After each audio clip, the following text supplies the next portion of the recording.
The hearing to consider the nomination of Kristi Noem to be Secretary of the Department of Homeland Security will now come to order.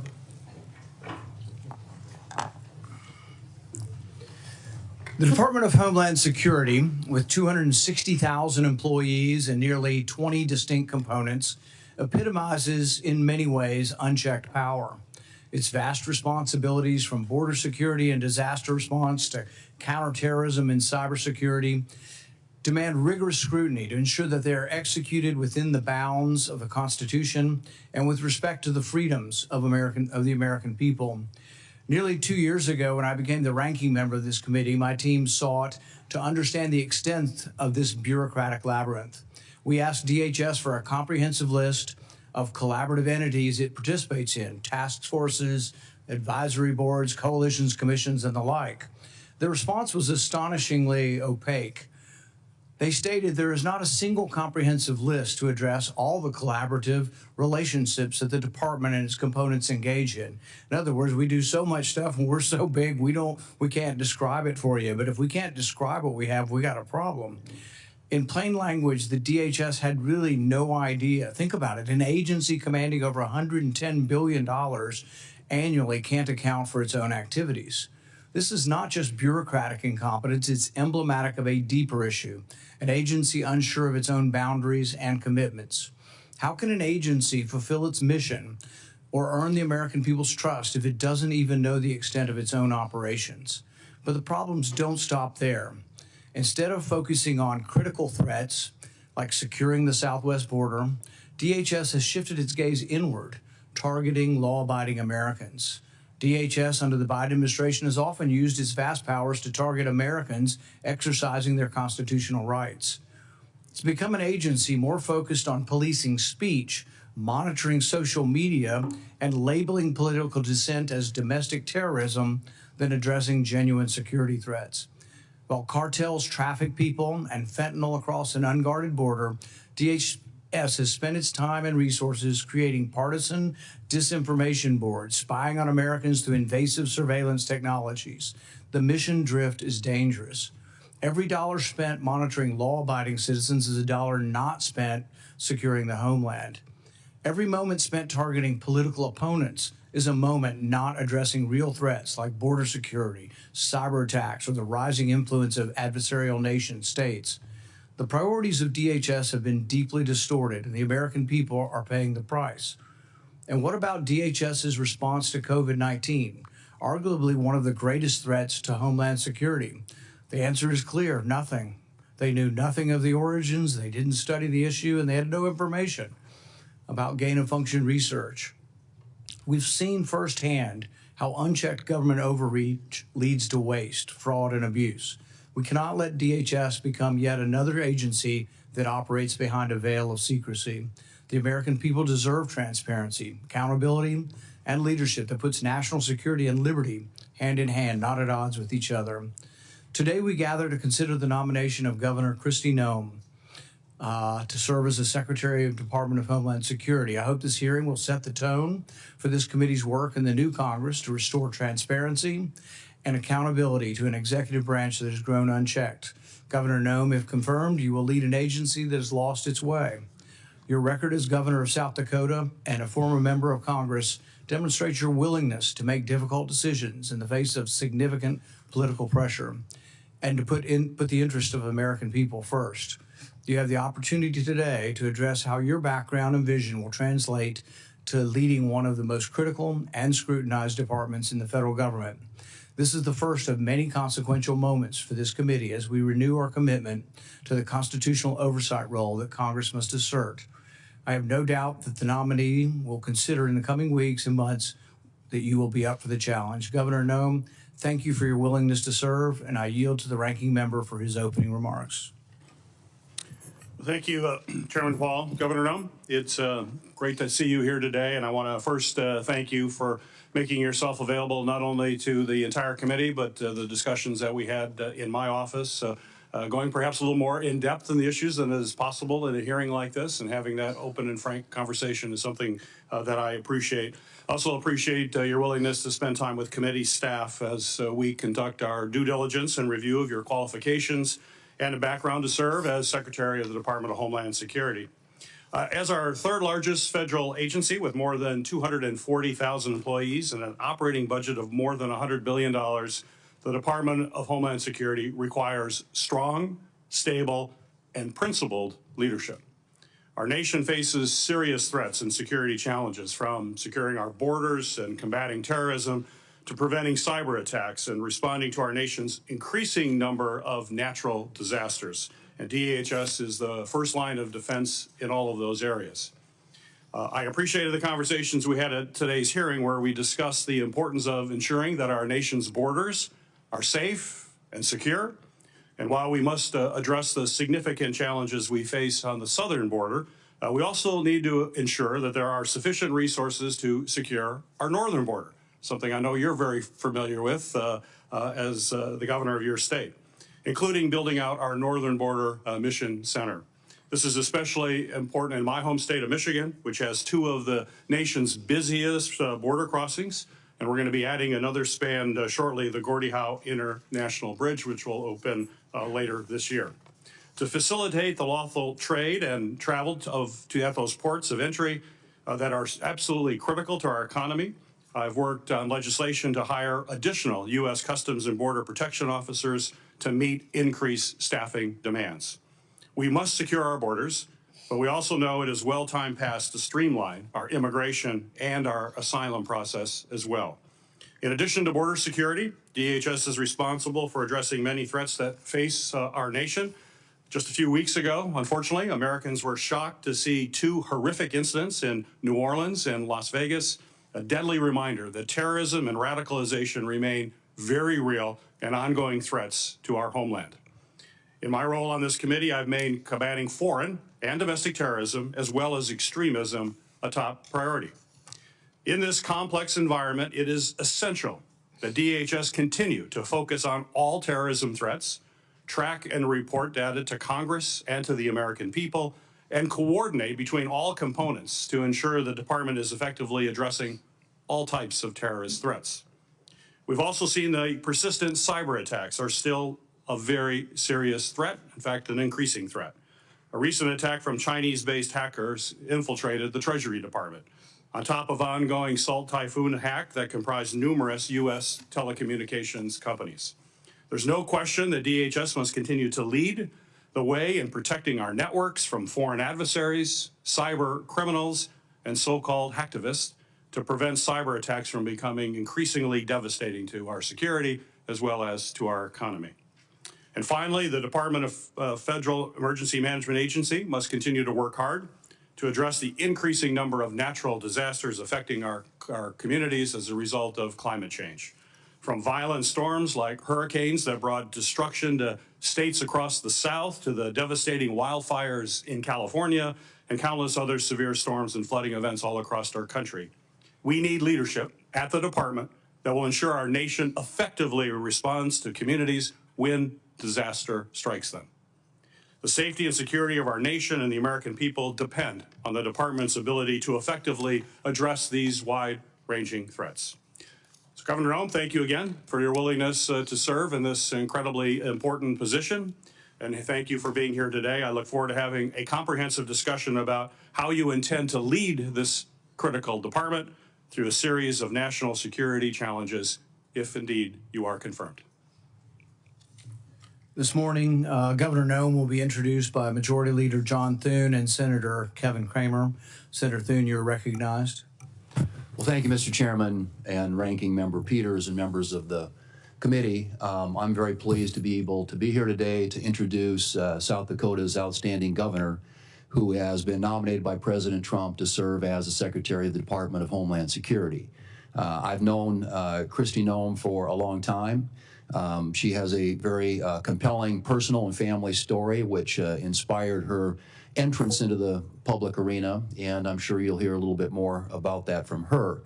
But I've observed as she has gone through the state legislature as a leader there, State House of Representatives, the U.S. House of Representatives, where she was our only member from South Dakota, representing our state's interests there for 8 years, and now currently as South Dakota's governor. And I think she brings to this job a number of things that are going to be really essential. And one is obviously a skill set when it comes to managing hard problems. She led our state through the pandemic, managed what were extraordinary circumstances all across this country in a way that made South Dakota, frankly, a magnet for people from other states who were trying to flee or get away from some of the heavy-handed requirements that were imposed in other states around the country. Our state stayed open, stayed free, and that was largely due to her leadership. And I would say, too, as we tackle what is an enormously complicated and hard issue, which is our southern border, it's going to require a skill set, which I believe she possesses. It's going to require a tremendous amount of persistence and determination, which I think she has, an enormous amount of energy, which she has in abundance. And frankly, what I would say is just absolute toughness. It's going to take some tough and hard leadership to get things back in order. And I want to refer to something she said in her State of the State address earlier this week to South Dakotans, and that is that over the past 4 years, we've seen a complete disregard for the security of our borders and the safety of the American people, to say nothing for the rule of law. Chaos at our southern border and the Biden administration has left our country vulnerable to a whole host of security concerns, from terrorist entries to cross-border criminal activity like drug trafficking. I think it's well documented, and I think it's high time that it gets fixed. And we have somebody nominated by the president that I believe has the capabilities, the qualities, the experience, and again, frankly, the determination and toughness to solve what is a very, very tough issue, and one which is desperately in need of solutions. So I'm pleased to be able to be here today to introduce our great governor and to thank you for your consideration.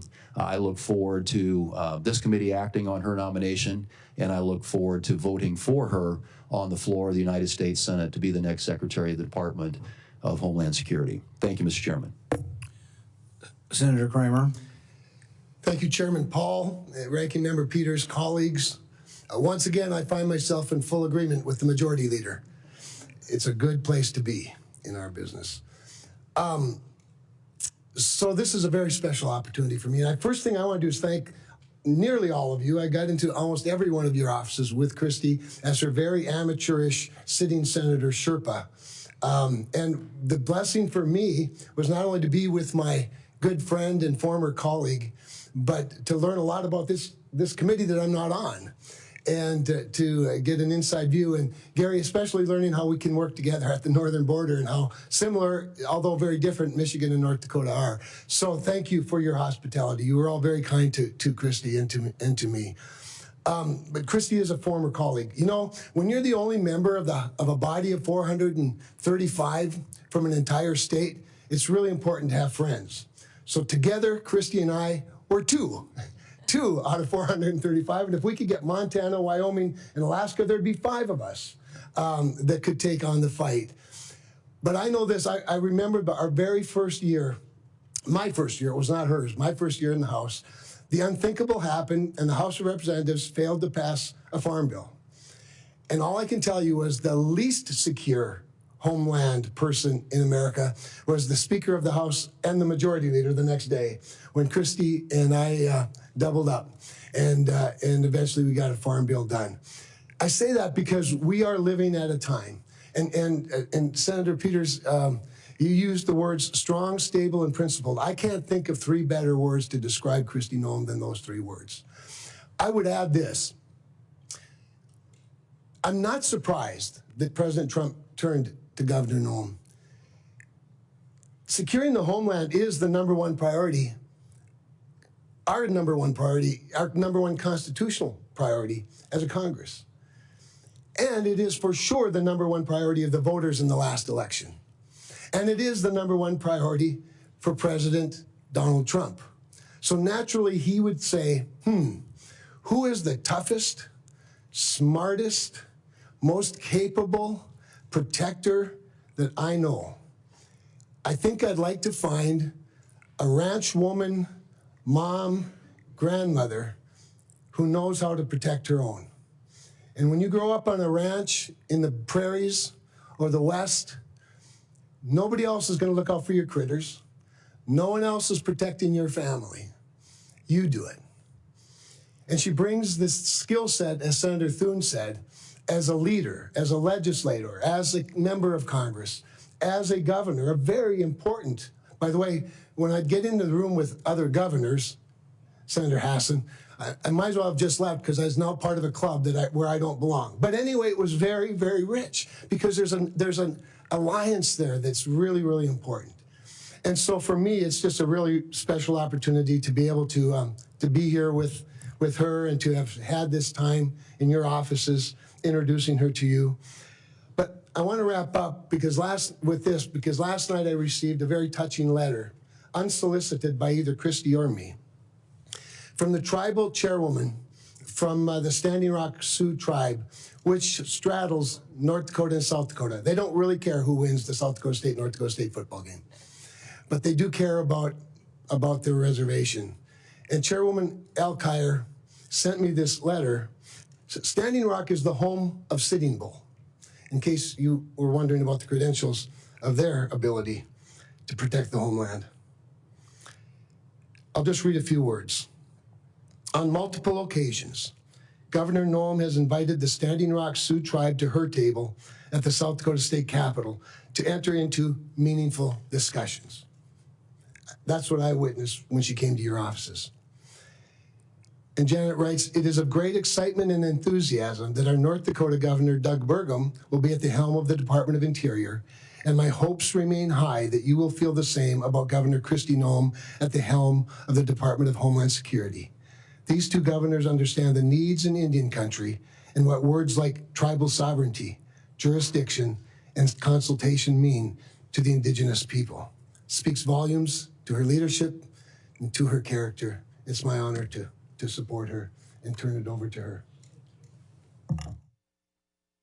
Thank you for those great introductions.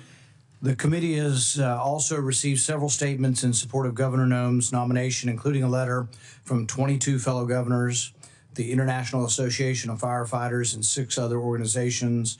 Without objection, these letters of support will be made part of the hearing record.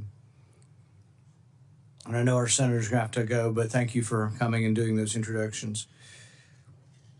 It's the practice of this committee to swear in witnesses. Governor Noem, please stand and raise your right hand. Do you swear that the testimony you will give before this committee will be the truth, the whole truth, and nothing but the truth, so help you God? Governor Noem, you are now recognized for your opening statement. Well, thank you, and good morning, Chairman Paul, Ranking Member Peters, and the distinguished members of this committee.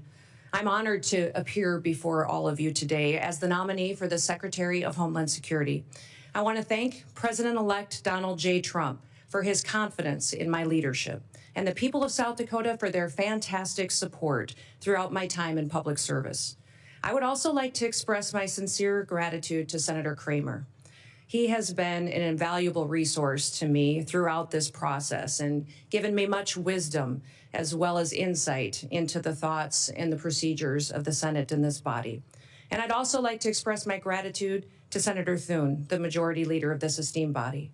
He's been an advisor to me for many years as well as a friend. And I'm so grateful for the generous support of these two men and their willingness to be here this morning to speak on my behalf and to introduce me to this committee. Now, I'm a wife and a mother and a grandmother, a farmer, rancher, business person. I've served in our state legislature, in Congress for 8 years, and also a governor. I've spent my entire life in rural America. I understand what it means to work hard every single day and to build a better future for your kids and for all of our communities.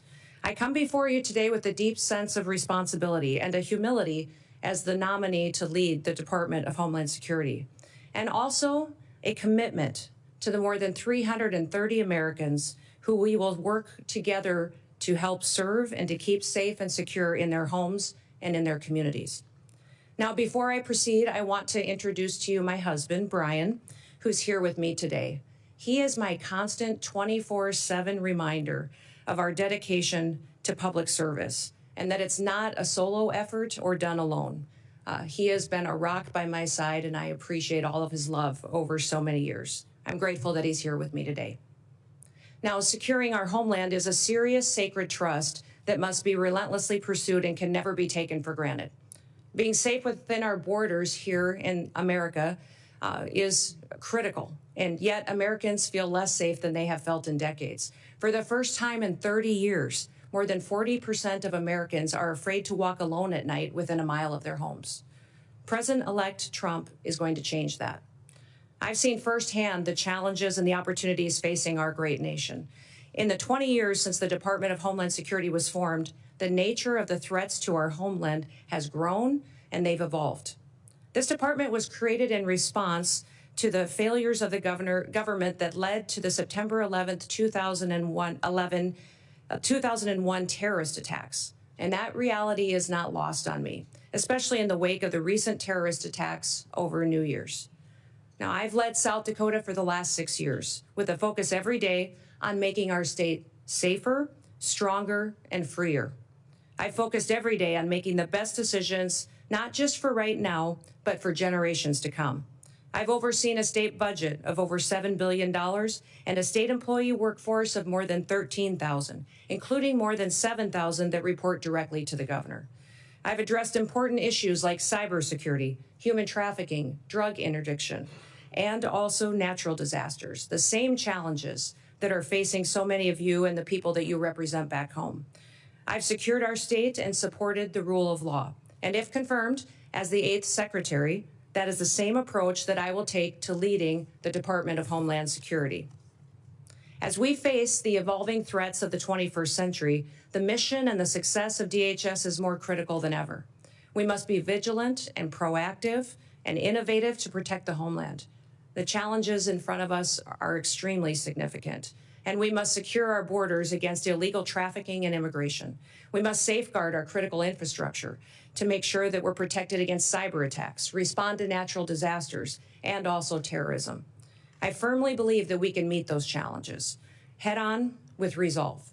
Innovation, we can use collaboration with federal and with state partners. And senators, I want your input.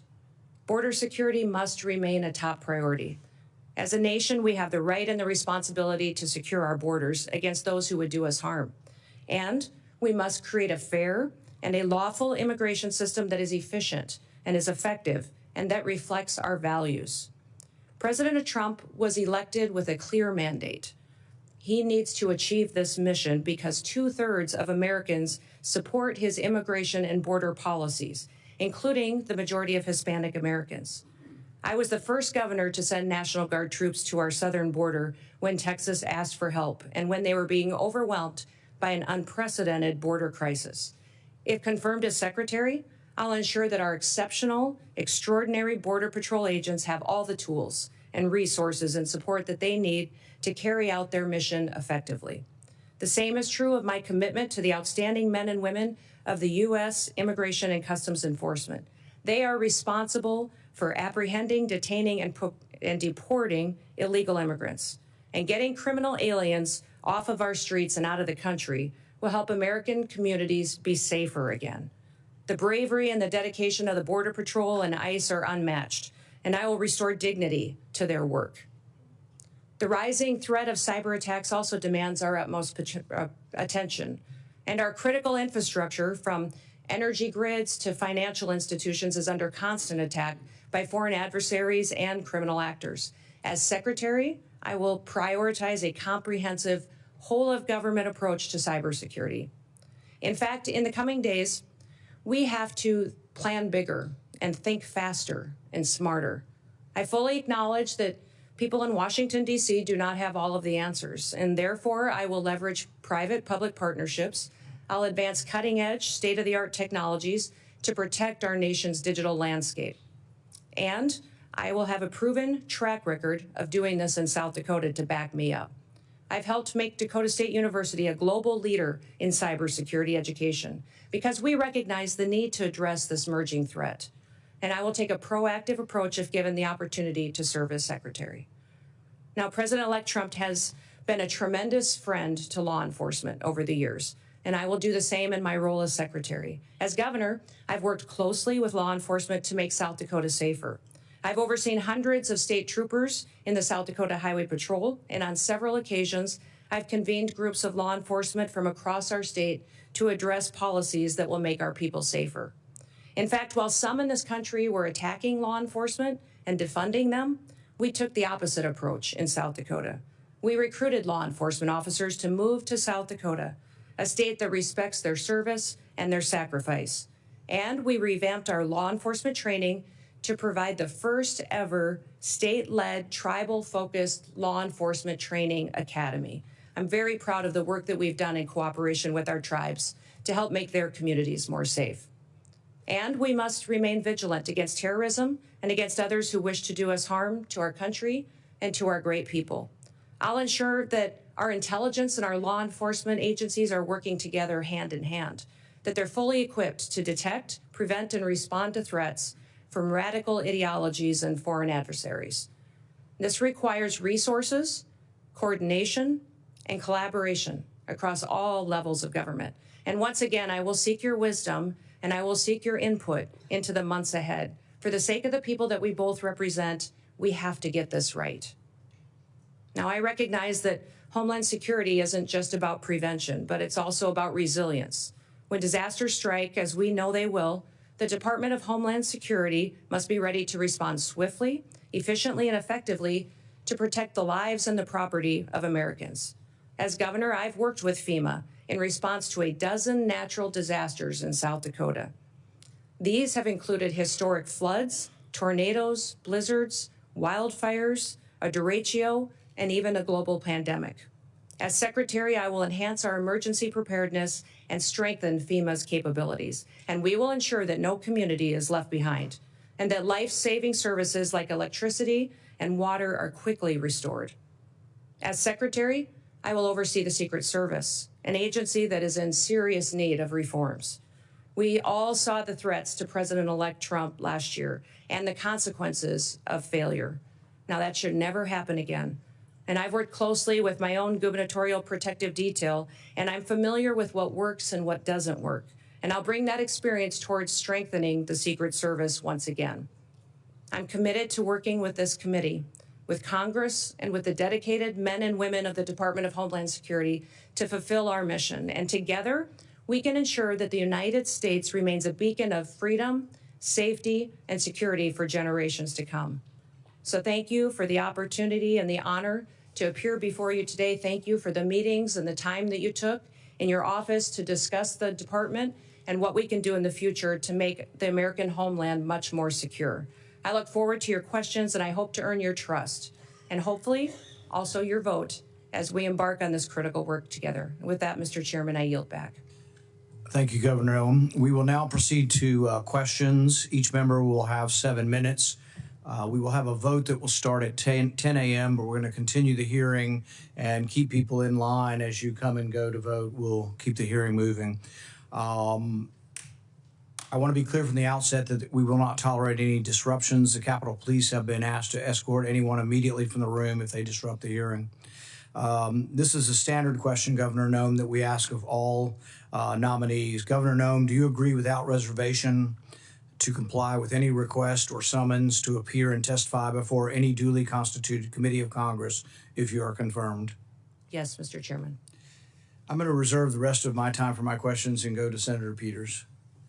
Thank you, Mr. Chairman. Governor Noem, the DHS Secretary has many competing priorities, as you well know, and you outlined certainly in your opening comments, from our borders to wildfires to cyber attacks. But as you and I discussed at length, and I appreciate you bringing it up in your opening comments as well, we do have a northern border in addition to a southern border. That's absolutely essential that the DHS has the resources necessary at the northern border to carry out its mission, both between ports of entry and all along the border. In fact, we've seen an increase in unauthorized crossings in recent years at the northern border. So my question for you is, if confirmed, do you commit to ensuring along with the southern border that the northern border is sufficiently staffed to maintain its security and robust trade between the U.S. and its neighbors, including at the Gordie Howe International Bridge in my home state of Michigan, have the resources they need to facilitate trade while keeping Americans safe? Yes, Senator Peters, you and I talked about this in your office and also with Senator Slotkin as well, how important it is to continue to remain focused on our northern border and all borders and ports of entry that the United States has. I think there's been some universal concern from some of the committee members that as we focus on the southern border and what we're seeing as far as the invasion there and the amount of people crossing, that the northern border would lose focus. But that will not happen, and we will ensure that our borders are secure and we're addressing all threats that may come in from any direction. And also with the bridge as well and staffing up on that as well. And I've assured Senator Slotkin as well that our focus is there to make sure that it is staffed appropriately. Very good. And as we discussed, the department is diligently working to stand up the Northern Border Mission Center at Selfridge Air National Guard Base in Michigan, following the authorization and funding that I was able to secure in the last Congress. This center is critical to supporting the department's northern border security missions and addressing evolving threats. So quick question, if confirmed, do you commit to working with me to fully build out the Northern Border Mission Center? Yes, Senator, we will look forward, and I look forward to working with you to ensure that that is a priority and that it's adequately resourced, and working with Congress and senators to make sure that we have what we need to make sure that that mission for that base is fully fulfilled. Great, thank you. On New Year's, we witnessed two incidents that reminded us that terrorism and extremism remain serious threats to all Americans. Both DHS and the FBI have consistently said that the most persistent threat to the homeland is from U.S.-based individuals or small groups radicalized by a variety of ideologies, from white supremacy to ISIS to Al-Qaeda. We must certainly continue to focus on people who are radicalized here in the United States with the intent of terrorizing our communities. So my question for you, ma'am, is how do you plan to address this threat of U.S.-based terrorists? Senator, this is a grave concern for our country, as we all agree that the #1 threat to our homeland security is the southern border. In fact, since Joe Biden has been president, we've seen 382 individuals that have come over that border that are on the terrorist watch list. Behind me have the governor of Louisiana with me, and he and his state and people in this country went through a horrific event on New Year's Day, and one that we never want to see repeated again. But this governor behind me is concerned also about an upcoming event, which is the Super Bowl coming shortly, which we need to do all that we can to work together, that he has the reassurance that the federal government, that the Department of Homeland Security is prepared to help him protect that event and to keep people safe while they are there. Those 382 terrorists or known terrorists that have come over our border, we don't know necessarily where they are because of what has been happening under Joe Biden's policies. Now, President Trump obviously won the last election with a clear mandate, and that mandate is for the American people to secure that border. But also, we need to focus on domestic terrorism and homegrown terrorism, which you just referenced in your question. Homegrown terrorism is on the rise. We see more and more incidents of people that are U.S. citizens that have become radicalized, and knowing when people are leaving the country and coming back and changes to their behaviors and what their actions are is critically important. So the resources that the Department of Homeland Security has needs to be utilized as far as identifying those threats and being proactive to prevent them, but also protecting civil rights and liberties in that process, and making sure that the department is on mission to do what it was called to do, why it was created, and what authorities that Congress and the Senate has given them. My hope is that Governor Landry and his staff and his people and the people that attend the Super Bowl know that the Department of Homeland Security is their partner, is on watch to protect them and to keep that event safe. I hope all Americans know that leadership has consequences. I hope that we can get through and get your support for this nomination and get confirmed quickly so that we can address the threats that we currently face and make sure we don't have any repeats of the day that we saw just starting this year on New Year's Day.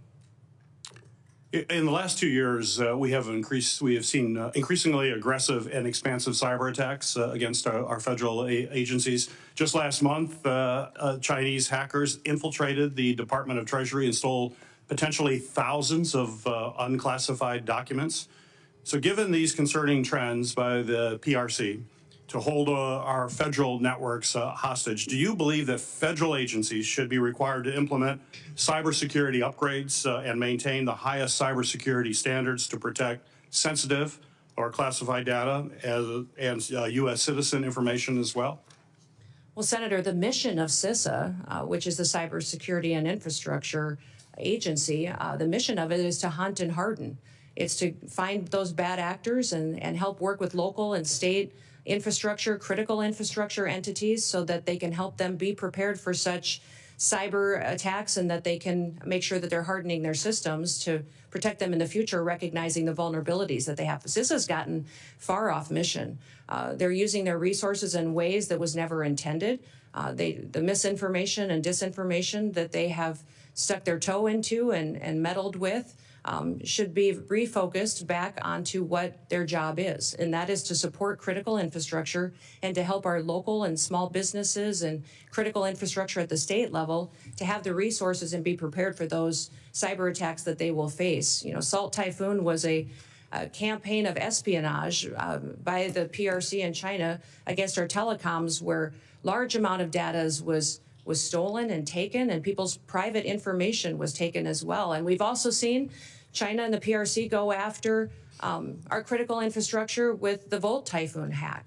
And that was extremely dangerous because there was no reason for them to do that, just to steal people's data and information. The reason for them to go after that was to control our critical infrastructure, for the ability to see if they could shut down a water plant, a utility company, and that was to cripple our country. So these threats are real. CISA needs to be much more effective, smaller, more nimble, to really fulfill their mission, which is to hunt and to help harden our nation's critical infrastructure.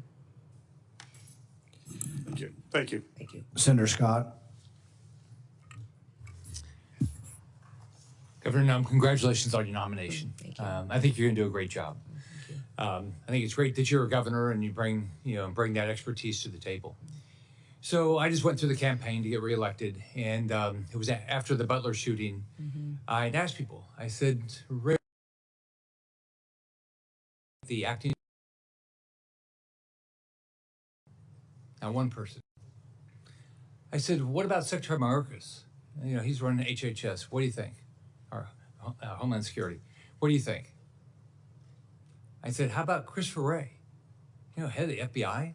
Not one person. Can you just talk about the importance of transparency and accountability in government and how you're going to bring that to the table? Yeah, Senator Scott, thank you for that question, because that's what I have found across the country as well. And I know it's certainly true in my home state of South Dakota, is that people don't trust the federal government. They don't trust our leadership and this current administration that's in the White House right now to tell them the truth. To tell them the truth about what the threats really are, about our agencies and departments, when there are failures, addressing them and fixing it. The Secret Service is one of those perfect examples. They need leadership that understands why that Secret Service was created and what it needs to do. There's two elements really that the Secret Service is tasked with, and that is protective detail and then also investigations. Yet we see investigators within the Secret Service out there investigating antiquities and other things that are off mission when they should be focused on making sure we're addressing national security events with the protocols that are necessary and protecting the individuals that they're charged with and getting that skill set and training that are necessary. That's been compromised by not having enough people there and being adequately staffed and resourced. But frankly, the leadership hasn't been honest about talking about it. We saw this with the drones over New Jersey as well, the federal government not answering the questions from the public. And when they finally got a straight answer out of President Trump, they felt reassured that somebody recognized that this was something they were questioning and that they deserved answers. My goal and my mission is to build trust.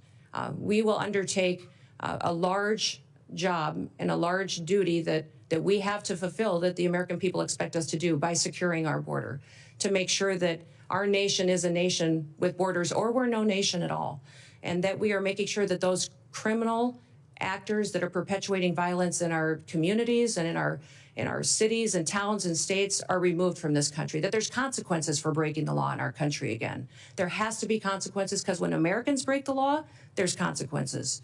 And why would we ever allow someone to come in from another country and not allow them and not have consequences, or allow them to continue to go forward and to commit rape and murders and break other laws that endanger our society. So we've had over 13,000 murderers that are loose in this country that have come over that border. We've had almost 16,000 rapists and sexual assault perpetuators that are loose in this country right now. 425,000 plus people have criminal convictions that are here illegally in this country that our current administration is doing nothing to round them up and get them out of our country. We will be doing that immediately, and that will be the priority. And that is one of the reasons that today the American people have lost their trust. President Trump will build it back and know that their federal government is accountable to them and is working to put America first again. So Joe Biden completely opened our southern border and dismantled our entire immigration system. As a former governor, I know that when the federal government policies are broken and failing Americans, you see the impacts in your state, just like I did when I was a governor. And you take the steps necessary to protect the families in your state. I know you've done that.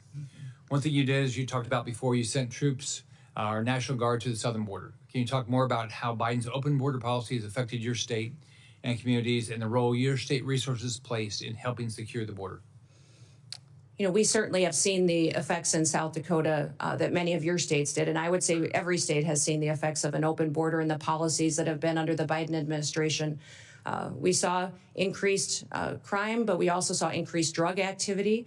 We saw cartel and their affiliates moving into our state to proliferate trafficking.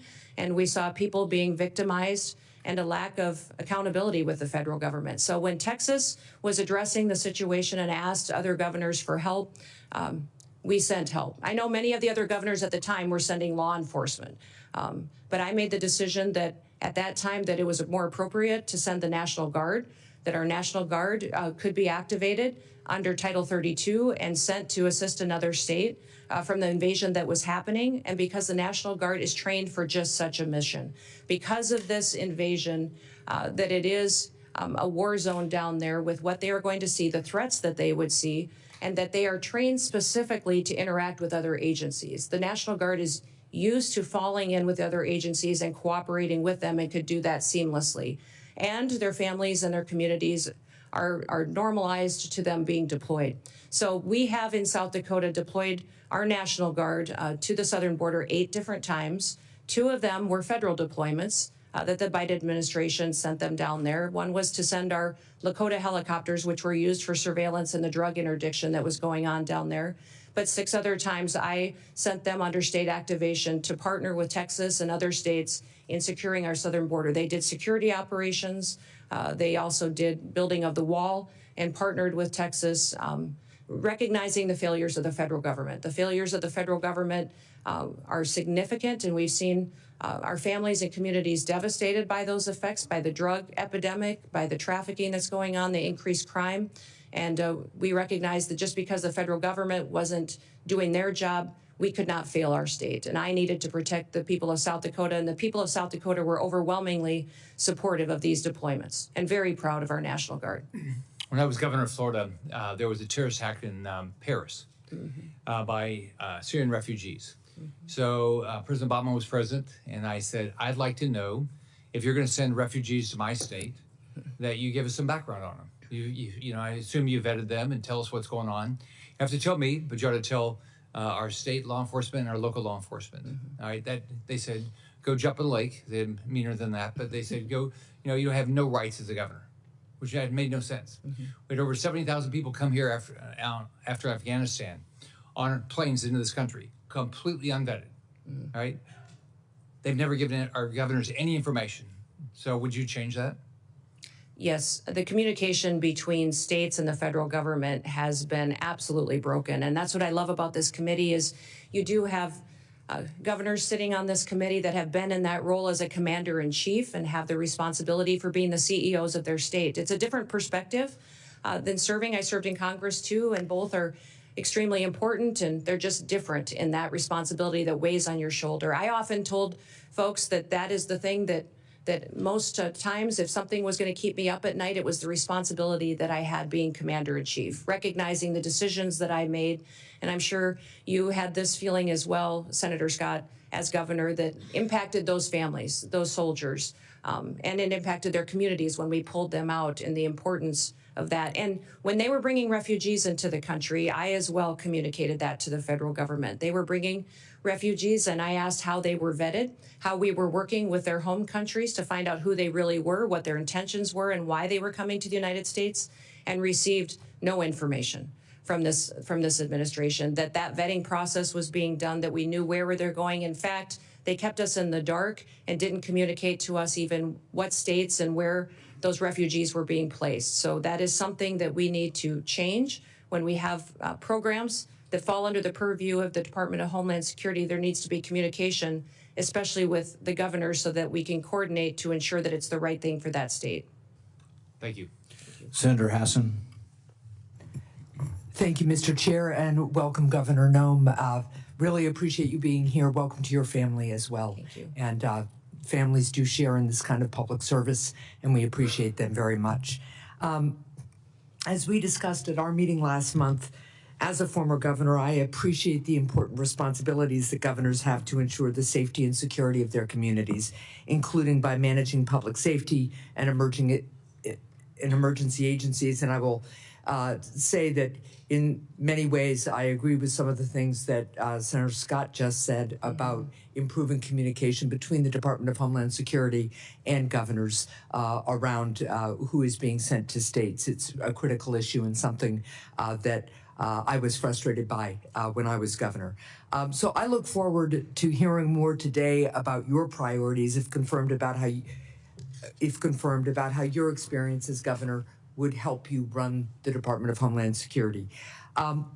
Let me just start by following up with a question that Senator Peters had also touched on. We have recently in New Hampshire seen a dramatic increase in unauthorized border crossings at the northern border. And when I was at the northern border recently, law enforcement told me about the need for more personnel and resources. We still don't have cell phone coverage in a lot of the stretch of our northern border. I've worked with Senator Kramer on bipartisan legislation to strengthen our northern border strategy because it's clear more support is needed.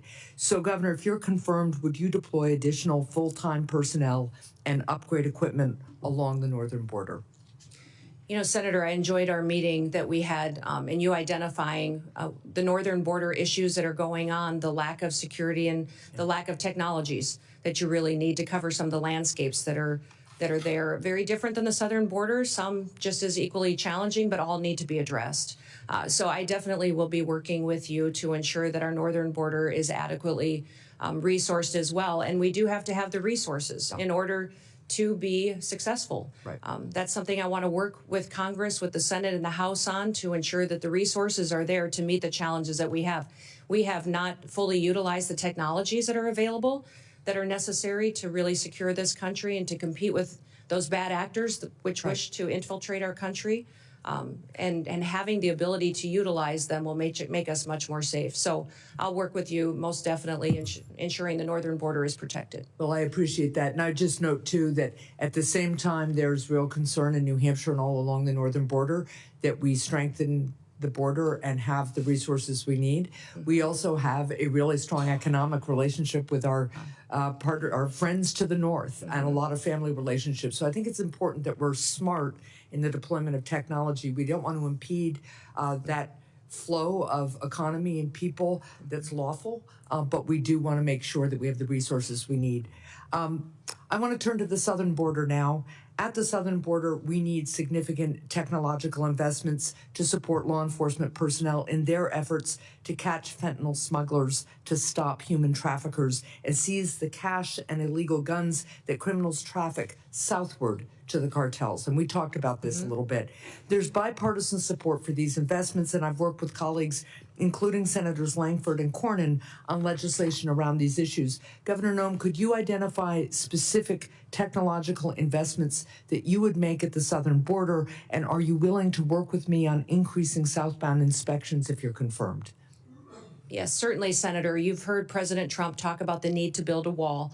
And the wall and infrastructure is critically important, but also at our 382 legal ports of entry, we need to have technologies so that flow can happen north and south, and it can happen in a legal manner to ensure that our commerce can continue to operate and that we can continue to make sure that we're also secure. I think de minimis shipments are a concern, and the need to look at those and how traffickers and fentanyl distributors are using that. I think we also need to use scanners, surveillance, operations. There's new technologies out there to cooperate with satellites in some area where the topography does not necessarily facilitate having actual infrastructure. And then also the ability to make sure that we're utilizing that technology that allows us to know what is going south that might be fueling some of the violence that ends up coming back north.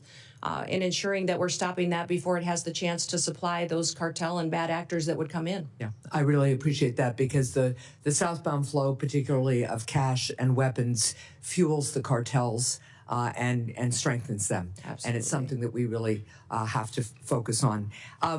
I also want to follow up on the issue of cybersecurity.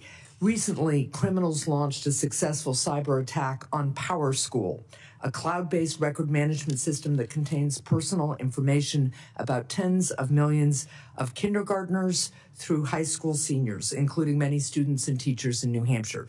This cyber attack on PowerSchool comes as schools and local governments across the country have seen a surge in cyber attacks on their systems. And when a small school of maybe a couple of thousand system, maybe 1,000 students or so has to pay $2 million in ransom, I want you to think about what that does to one of our small communities, right? So Governor Noem, if you're confirmed, how will you empower the Cybersecurity and Infrastructure Security Agency to improve the cybersecurity of state and local governments in the United States?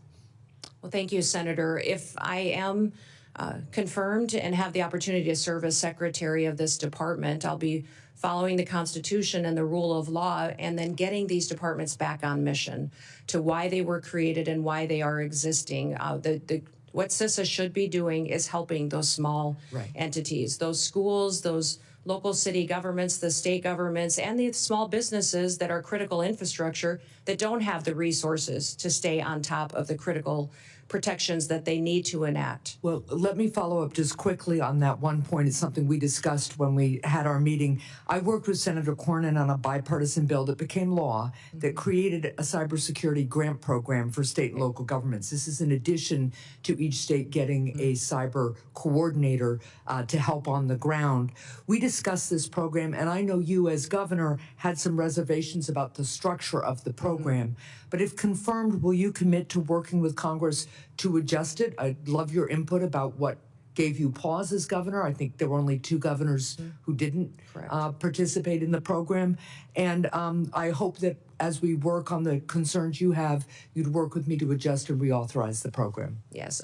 All grants within the department will be evaluated when I come in and be looked at to see what we can do to make sure that they're actually fulfilling the mission to which they were established. What I would say about the cybersecurity grants in South Dakota, when I came in as governor, one of my main priorities was to bring the next industry into the state. And I determined that that would be technology and cybersecurity. In fact, we have Dakota State University in our state, which is a cybersecurity national leader in training those cyber warriors that we need to protect us and keep us safe. I've since then partnered to grow and double the size of that school. We train a lot of NSA employees in South Dakota. And so understanding cybersecurity and my experience in that, I think, is critically important to the department and bringing it to the table to do this. You talked about why we didn't take that cybersecurity grant in South Dakota, and it's because the requirements of that grant would have caused me to grow my state government. The administration costs of it would have been much more than what it would have been able to facilitate at the local level. And our state was already proactively helping these individuals that needed the resources to secure their systems. Well, I appreciate that. I'm way over time. There were very few requirements purposely in that grant program other than to make sure the money was being spent the way we authorized. But let's continue to talk about that. Thank you. Senator Holling. Thank you, Mr. Chairman. Governor Noem, welcome. Congratulations on your nomination. I'm delighted to see you here. I do notice the chairman of the Ways and Means Committee is over your shoulder there. I'd have to question your judgment about who your friends are based on that. The great chairman from the state of Missouri. It's fantastic to have you here. You know, the Department of Homeland Security is not particularly old, but you already have what I hope will soon be the distinction of succeeding the worst secretary in the history of the Department of Homeland Security. Alejandro Mayorkas has been an absolute disgrace to that department and frankly to this country. And I'm delighted to see you willing to step up and serve. Let me just ask you something. I repeatedly asked your predecessor when he sat where you're sitting whether the southern border was secure. And he repeatedly told me under oath, it is secure, Senator. And he repeatedly said under oath, our policies are working, Senator, meaning the Biden administration policies that, of course, gave us this devastating open border. So let me just ask you, is the southern border secure as we find it today? Senator, no, the southern border is not secure today, but in just 3 days, we will have a new president in this country, President Donald J. Trump, and he will secure our border. That is refreshing candor. I'm glad to hear it. Let me ask you about a young man from my state. This is Travis Wolf. He was 12 years old when he was killed just over a year ago by an illegal migrant who mowed him down, and I choose my words carefully, mowed him down in a motor vehicle, hit him head on, doing 75 and a 40, killed him. Others were severely injured. Just yesterday, a witness sitting where you are sitting today told this committee that migrant crime is, and I quote, not an actual concern. Not an actual concern. In a hearing before this committee advising us to drop the Lake and Riley Act and not focus on migrant crime. You know, in my state, with the death of people like Travis Wolf and Officer David Lee, who was assaulted and killed in St. Louis, and officers in Kansas City who have been assaulted by illegal migrants, and others who have been carjacked and stabbed, would you agree with me that migrant crime sure as heck is an actual concern and that you intend to do something about it? Yes, Senator, absolutely. And I am so sorry about Travis and my prayers go out to his family. I can't even imagine what that is like. And thank you for telling his story, because there's so many families in this country that have that same story.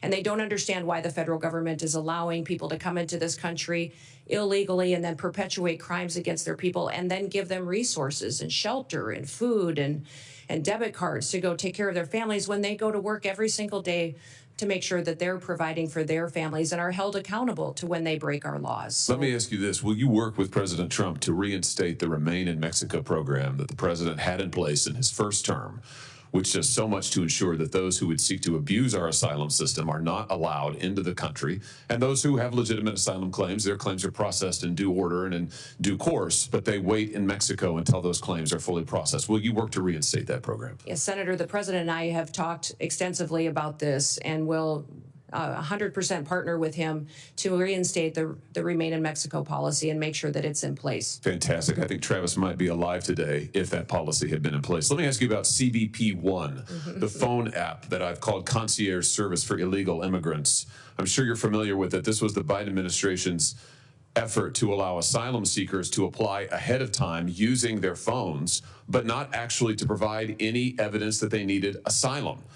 There was a newspaper report, a press report that said the only problem with the app is it never asks users, are you seeking asylum? They don't ask for any asylum evidence. They simply release these so-called asylum seekers who use the app into the country on parole. Sometimes they're never given a hearing. The Inspector General actually did a report, a full investigation report on CBP One, and found that frequently users of this app were claiming the same addresses in the United States as their intended destination, even though they didn't know each other, they weren't family connections. In other words, it has been completely abused.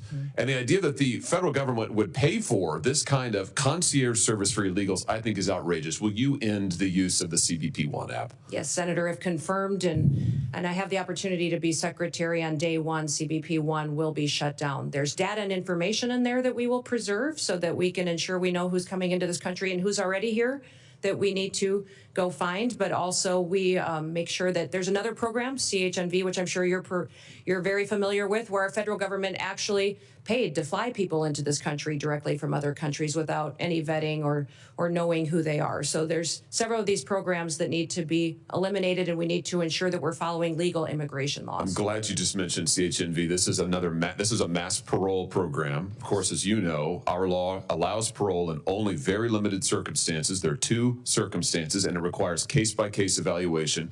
The present administration, soon to be gone, has granted mass parole in direct defiance of the law, not case-by-case evaluation. The CHNV program is one of those instances. Will you put a stop to this abuse of our parole law and our asylum system? Yes, we will go back to case-by-case evaluation of these parole cases and ensure that we have more resources if you will partner with us to make sure that our legal immigration system is fully utilized, that we have more judges, more immigration courts, so that we can process people legally and make sure that they are going through that process rather than, like Joe Biden has done, use this as an excuse to allow people to come into our country with no consequences. Let me ask you about another low light, not a highlight, but a low light of this last administration and DHS.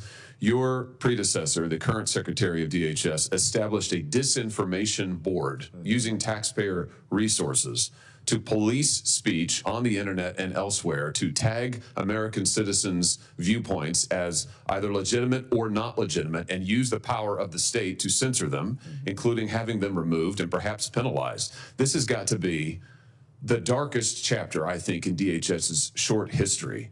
He eventually withdrew the board under intense criticism, but has never fully repudiated it and never promised not to do it again. Will you pledge to us here today that under your leadership, there will never be a disinformation board or anything like it at DHS, and you will be a champion for the free speech and First Amendment rights of all Americans? Yes, Senator, there will not be a board such as that under my leadership at the Department of Homeland Security. Fantastic. Absolutely. Let me ask you in my remaining seconds, just one more thing about the Secret Service. You've mentioned this, and I'm so glad that you did. This committee, and it has been bipartisan, this committee has done bipartisan work on the attempted assassinations, or the assassination attempts, I should perhaps say, of the former president, soon to be the future president, soon to be the president, President Trump.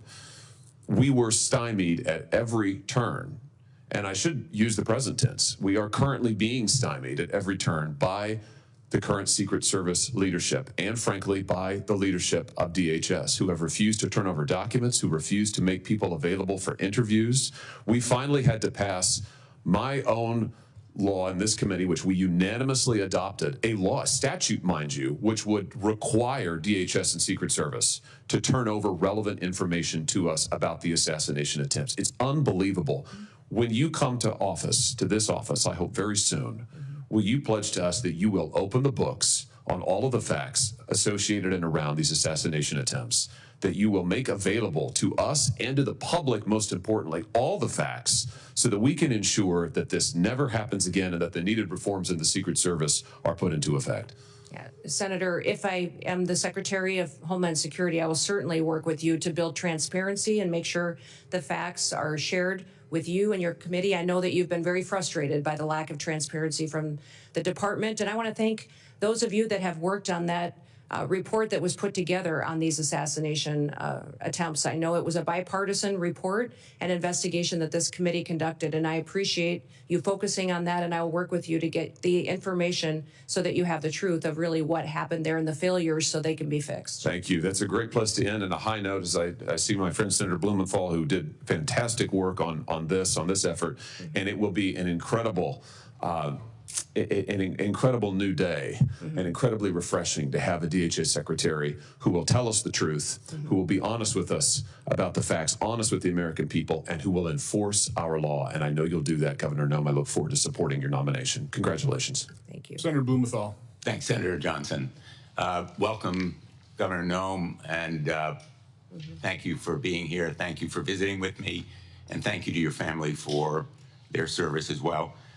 Let me begin on a high note, thanking Senator Hawley for his leadership on the effort that I led with him to essentially get some basic facts out of the Secret Service when we were investigating, Senator Johnson and I, as leaders of the Permanent Subcommittee on Investigation, helping to lead it with the chairman and ranking member here, and I'm hoping that you've read our report and that you will agree to begin implementing its recommendations, which call for major reforms, in my view, a house cleaning top to bottom in the Secret Service, and greater transparency with this committee and with the American public.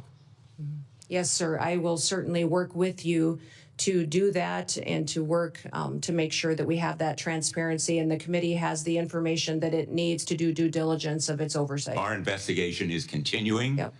Senator Johnson and I have discussed it, and we will be making more requests to pursue the fact-finding that is so important. I want to ask you about disaster relief. Mm-hmm. California is on fire. Mm-hmm.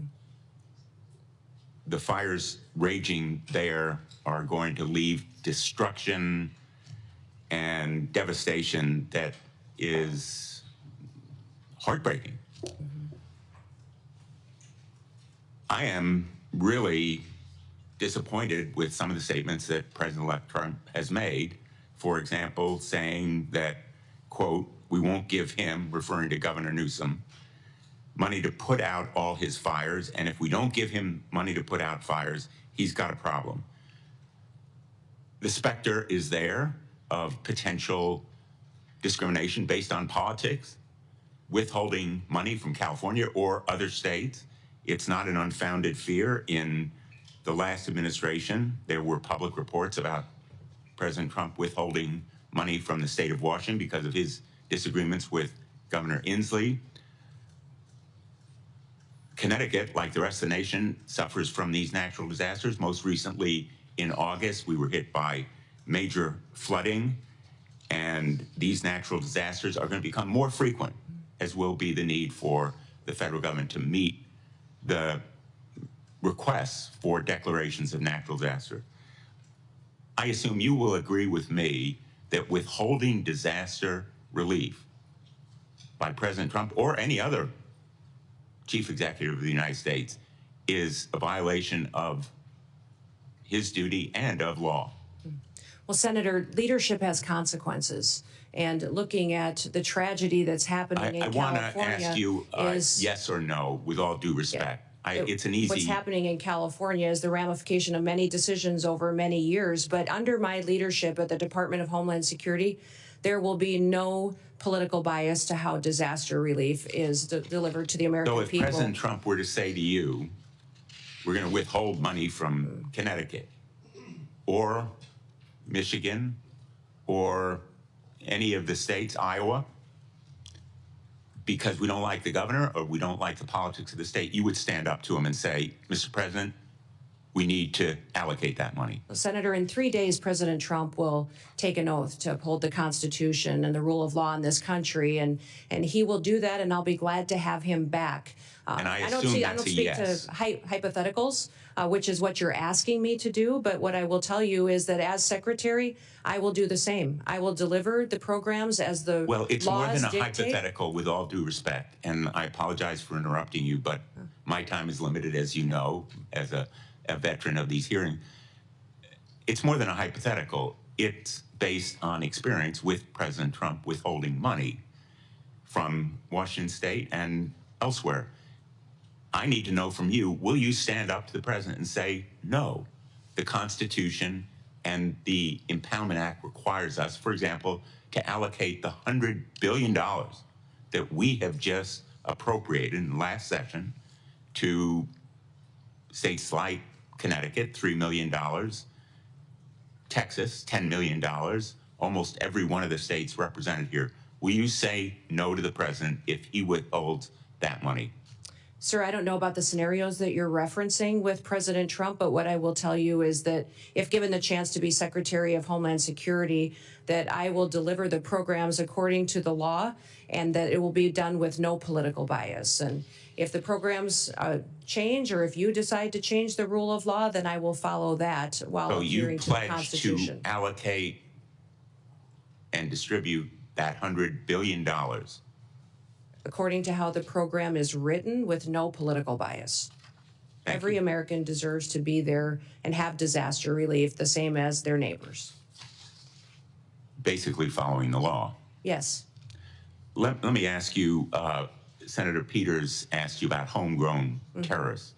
The New Orleans tragedy was the result of a homegrown terrorist born in this country, radicalized by ISIS. And it reflects the reason why the intelligence community, the FBI, almost all of our law enforcement has said repeatedly, domestic violent extremism is the most lethal and persistent threat to our security. That terrorist was radicalized by ISIS. The investigation is underway. We don't know all the facts, but we do know that he was a military veteran and ISIS was responsible for radicalizing him. Shouldn't we focus on ISIS as a threat to this country's security? Senator, certainly we should be focused on all threats to this nation's security. That's the mission of the Department of Homeland Security, and homegrown terrorism is growing. We have more and more incidences. The tragedy we saw and the terrorist attack in New Orleans. What will you do to combat it? What will you do to stop ISIS and other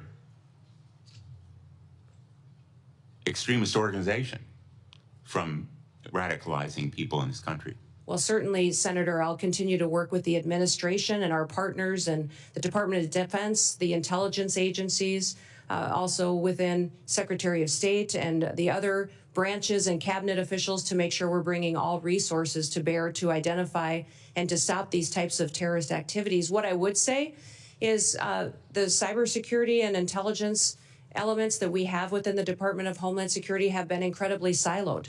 They have not communicated with other intelligence agencies like they should and partnered. INA has some interaction, but not enough. And we also need to have CISA have interaction with the FBI, CIA to make sure they're working together to stop these types of threats and identify when they're growing among our citizens and how they become radicalized. This area of questioning, I think, is supremely important. I know there's a lot of focus on the border. We all want more border security.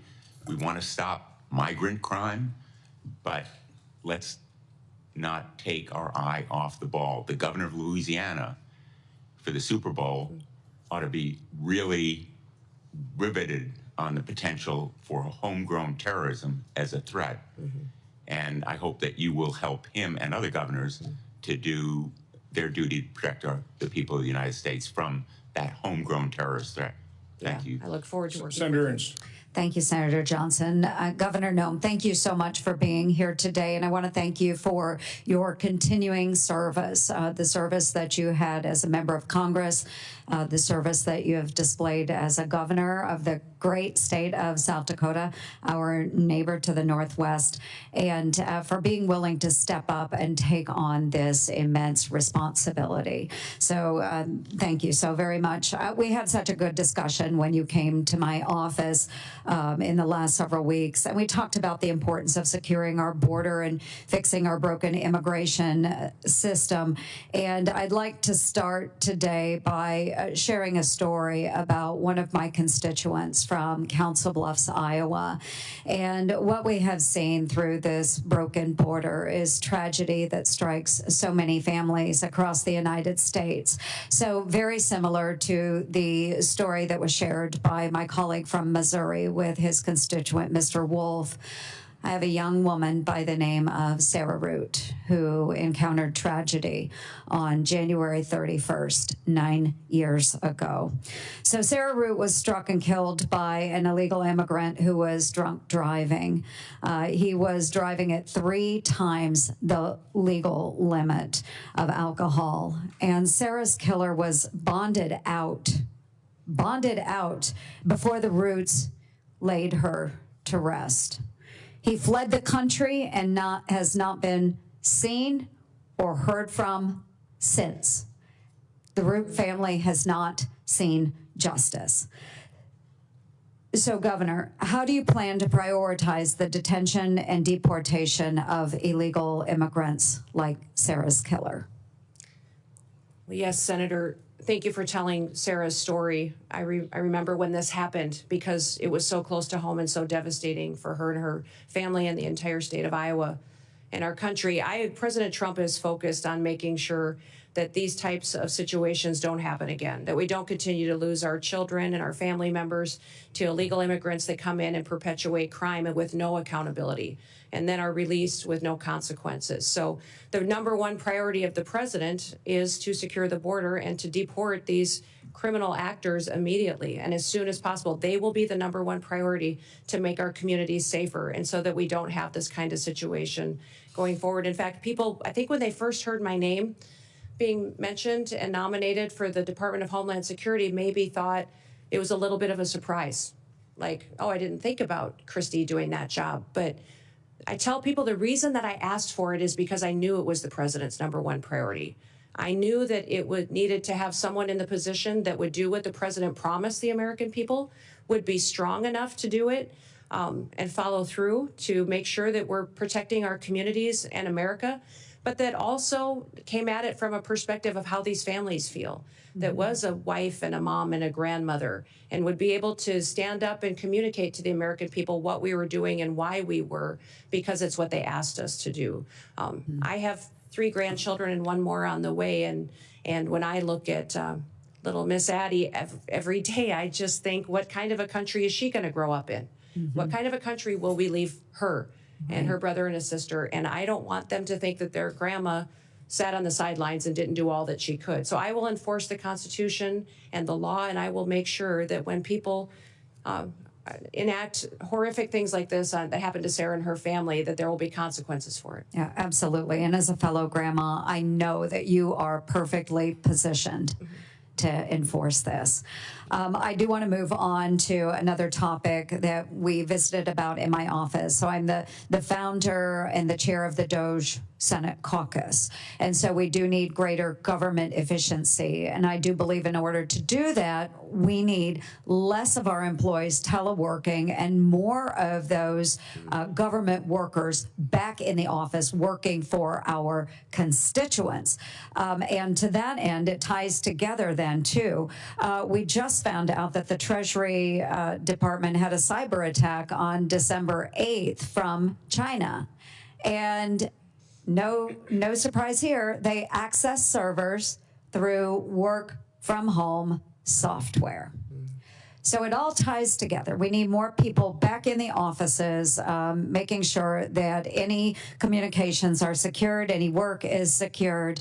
And to that, I know the Biden administration has put a huge emphasis on the cyber bureaucracy, but they haven't really done anything about it. And they haven't given any authority to those that are enforcing the standards. So we need to enforce the standards that are set forth to make sure the cybersecurity is truly there. But what can DHS do? One, with telework, how do we get the employees back? And then 2, how do we make sure that our systems are secure from these cyber attacks? Well, Senator, thank you for focusing on remote work and the need to get people back in their offices and accountable to the work that they do. In fact, I've heard since being nominated for this position that many of the agencies within the department are not showing up. They're not doing their jobs. But even FEMA, who is responsible for disaster response, that they have the alternative, some of these employees, to not even respond to a disaster, which might explain the horrific results that we saw in North Carolina when they had such a terrible disaster that impacted families and communities, and FEMA failed them so miserably. If it's not even a responsibility of them to show up when terrible things happen, what other day-to-day activities are not getting done because they're working for home or not doing their job at all? You talked about cybersecurity and the need to ensure that our systems are safe and secure. One of the things that disturbs me the most is that we don't necessarily even know how some of these espionage attacks that have infiltrated our systems have happened. We don't know how to stop them yet. We don't have the knowledge, and that our departments and intelligence agencies and cybersecurity agencies have become siloed and aren't working together to stay in front of these bad actors. But many times our most vulnerable area happens at the state and local level. Some of these smaller entities that feed information into our systems is where they choose to infiltrate and get our data and to really hold for ransom many of these companies and then impact our federal systems as well. So one of the first meetings I had when I was elected governor with the former governor during the transition was he said the #1 priority you're going to have as governor is to secure our systems. He said our systems are so antiquated and we've had over 16,000 hacking attempts in just the last month. You need to secure our systems and get it done. So that was a priority for me. And to do that, and we fully funded it and got it done in South Dakota, and it's being implemented today. I look forward to doing that at the federal level to make sure that people's data and information is safe, but also our country is safe from these bad actors that have a plan to take us out. Well, thank you. My time has expired, but I do want to end on a note that another thing that I do truly appreciate about you and your nomination is that as a governor, you have worked with those local constituencies as well and those local governments. And I know that this will be an incredible strength that will ensure continued success for you within the department. So thank you, Governor, very much. Thank you, Mr. Chair. Senator Kim. Thank you, Chairman. Governor, it's good to see you. Good to see you again, Thanks for too. coming before our committee. I wanted to just ask you, not just about your work, but how it's going to fit into the broader incoming Trump administration. And in particular, I guess I'm uncertain about roles and responsibilities regarding your position and Tom Homan's. I guess I just want to ask you just point blank, like, who's going to be in charge of the border? Well, the president will be in charge of the border. It's a national security issue, and the president is in charge of this country and has made a promise to the American people, and we will fulfill his agenda.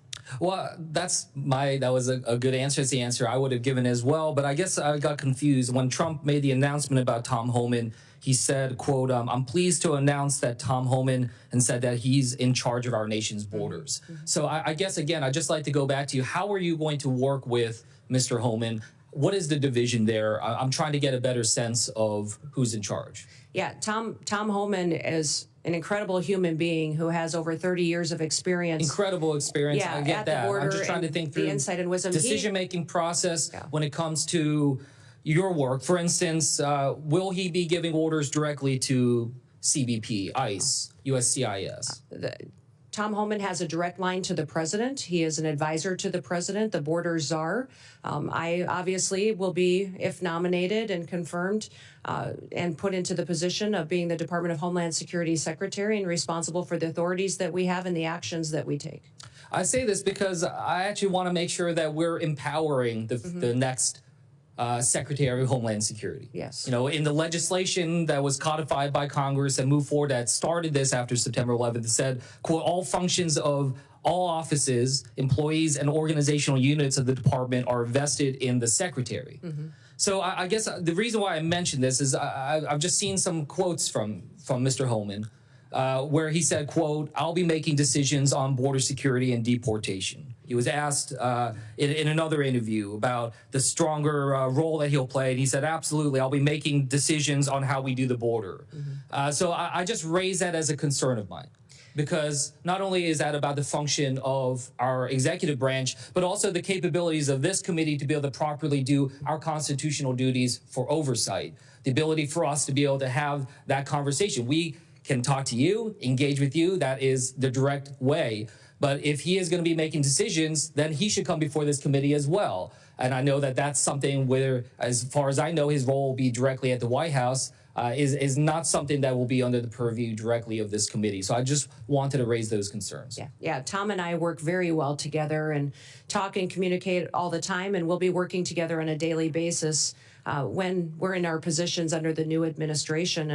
And I would say there's no authorities being planned to be taken away from the department or myself if I'm in the role, and but we'll it sends continue some to mixed oversee signals. CBP. You can understand how, you know, people in my home state, maybe around the country, when they hear Mr. Homan saying, I'm making the decisions, when they hear President-elect Trump say he's in charge of our border. So, you know, I urge, you know, that we're going to try to do our best to try to make sure we're empowering the department, empowering the next secretary, because that's where our laws are invested in our decision making. Yeah.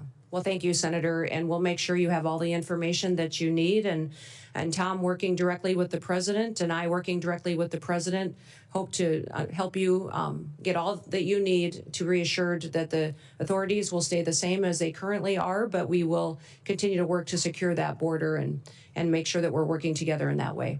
I want to just switch gears about you raised the concerns about terrorism, especially foreign terrorist groups. I guess I just want to ask you, what are the major foreign terrorist groups that are, well, first of all, what are the major foreign terrorist groups that are out there that we're tracking? Which are the ones that are concerns to us in terms of potentially trying to inspire or coordinate an attack upon us? And if you can just give me a sense of what their current capabilities are to try to enact that.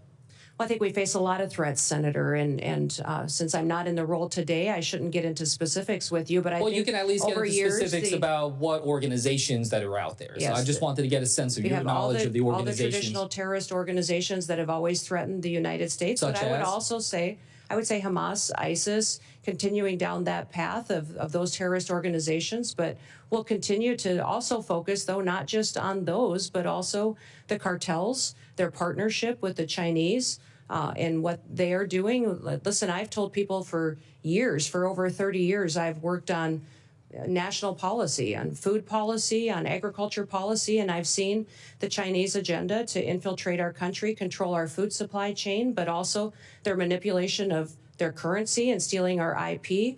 And now I believe that this fentanyl crisis that they have flooded our country with is geared, and the purpose of it is to kill our next generation of Americans. No, I don't discount the importance of those. When you focus on one or two groups, I think it takes your eye off the ball as to where all the threats could come from. We just spent a significant amount of time talking about homegrown terrorism as well. And I'm glad we're having that conversation. But the reason why I mentioned it, I was not trying to quiz you or anything of that nature. It's just that, when the Department of Homeland Security, when their threat assessment for 2025 lists 3 organizations, lists Al-Qaeda, lists ISIS, in particular ISIS Khorasan, and the IRGC and the threat from Iran. I just want to make sure that I get it. You're talking about the importance of the border. We all understand that. We want to work with the incoming administration to try to have an orderly process with that.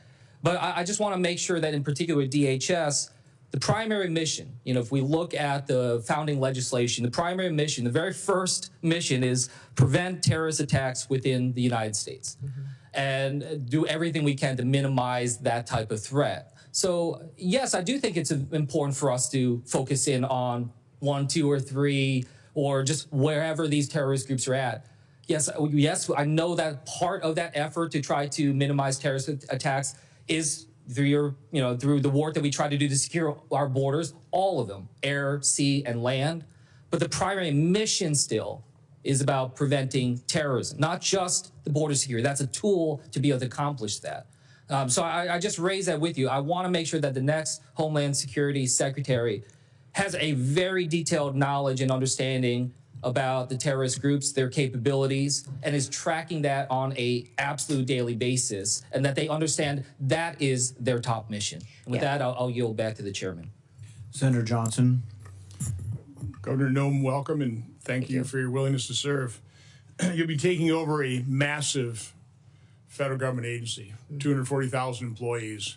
It's probably too massive. I think had I been there back then, I don't think it would have assembled these 22 different agencies in this massive department, but that's what we've got. It's a department that the previous administration, I think, has completely misused. Instead of using Customs and Border Protection to do that, to protect our border and secure it, they've utilized those resources to incentivize a massive influx of illegal immigration.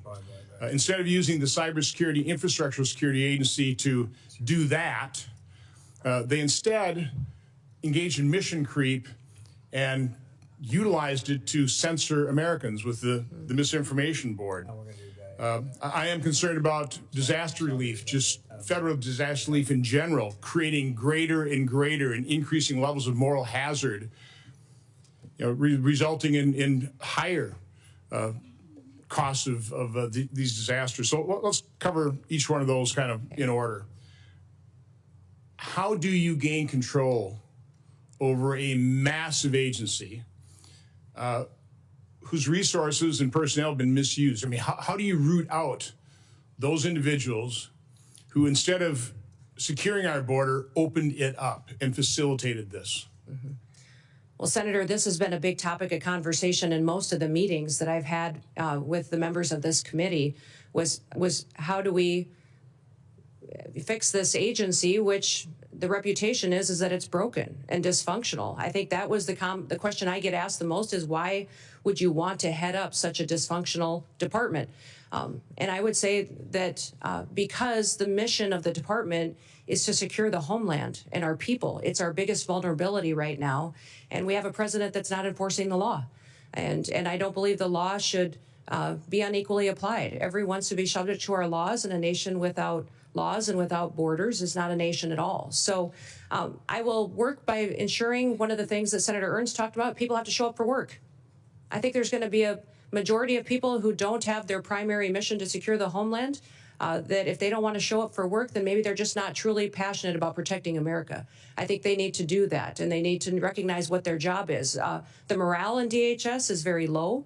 I'm going to let people do their jobs. I'm going to remind them what their jobs are. Some of these Border Patrol agents haven't been able to do their jobs for a very long time. They've been processing paperwork and facilitating an invasion when they should be back securing our border, which is why they were recruited and wanted to serve there to begin with. We're going to build partnerships with local law enforcement, with ICE and task forces. So we're communicating again with local sheriffs and mayors and law enforcement to partner together. When you talk about the fact that this is such a broken and agency that needs so much improvement, a lot of it goes back to why we're recreated and are we fulfilling that mission and making sure that these individuals are getting back on task. So under my chairmanship and under the Trump administration, we did rename a part of DHS, the Cybersecurity Information Security Agency. I in no way, shape, or form ever contemplated that the sub-agency within DHS that was really focused on securing us against the cyber threats and other threats to our infrastructure would ever be used to violate the Constitution the way it was used to violate the Constitution under the Biden administration. This administration has been completely opaque. We do not have the information to know and the communication in terms of what all happened here. So my question relates to how they misused CISA. Will you commit to providing the transparency, providing the information, investigate it yourself, but provide this committee, my subcommittee, the information to expose the truth to the American public, but even more importantly, propose a piece of legislation based on our investigation, based on those results, to fix it so that no administration can ever misuse the language of the law to commit that kind of unconstitutional act and violate people's First Amendment rights. Yeah, Senator, I look forward to working with you on that. And I think what we saw during the COVID pandemic, the actions of CISA, their misinformation and disinformation campaign, the materials they were putting out was shocking. Shocking at what they were doing to decide what was truth, what wasn't, and how they were trying to manipulate the American people. We saw it in elections, and Russia influence as well.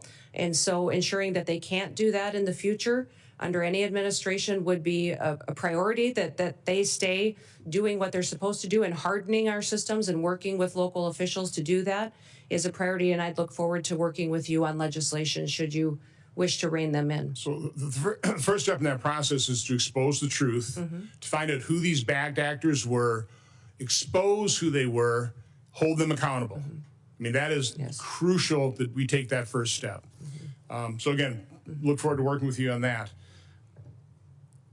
You know, the tragedy of the California fires, the more we learn, the more we understand that not only was it predictable, it was predicted, which means it was preventable. Again, you're not going to be, you can't prevent the initiation of those fires, but you certainly prevent them from raging into the tragedy that they became, the dozens of people who've lost their lives, the hundreds of billions of dollars worth of property damage. It's not just California, though. I mean, again, that was grotesque mismanagement. That could have been prevented. You can't prevent a hurricane. You can't prevent floods. but you certainly can try and start reducing the moral hazard that we've allowed to explode, quite honestly, by the federal government rushing in immediately, no questions asked, just tell us how big a check you want. What can you do in your new role to try and start reducing over time the moral hazard that we have created in this country with federal disaster relief? Well, Senator, emergencies and disasters are always locally led. They're led by the local communities and leaders, and that's because they're much more responsive and much better informed on how to bring relief and to get those emergency services there to meet the need. Then it's state supported and federally resourced. Which means that when we come in, that we're supporting what the mission is, what those emergency operations and plans are that the local city and county and then also the state has implemented and do what we can to fulfill the mission of our programs. One of the things that FEMA's not doing today that I think we should be doing is streamlining communications.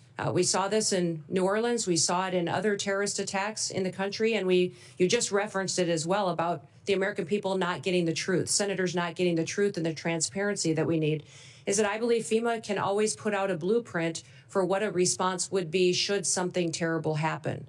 And when we look at the Secret Service, what happened in Butler, we saw that communication was an issue, that the Secret Service wasn't communicating and balls were getting dropped with local authorities, local law enforcement, and we can put forward a blueprint for how communication can happen and be streamlined between the federal government, the state, and the local entities so that should something happen, this is how we talk to each other to make sure that the public has the facts, they're not getting misinformation, which happened with the New Orleans terror attack just recently, but also up in Pennsylvania as well. That blueprint is what we do at the state level that FEMA has failed to do to proactively educate the public on what everybody's roles are, what we do should something happen, whether it be a natural disaster or a terrorist attack or an emergency response is needed, that we can put out those blueprints ahead of time, educate people, train those local entities, which they currently do to a certain extent today, but not good enough to really know that not only can the resources be pre-deployed in many of these situations so that they're more readily accessible, but also how are we going to communicate and make sure everybody's on the same page so that we can be much more efficient. I wish that we would have had different leadership and a different governor in California, or we might have a different result there.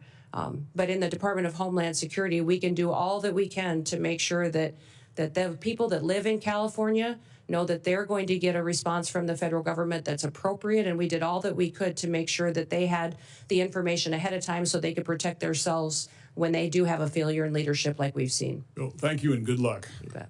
Since Senator Johnson brought up California fires, I have to interject here.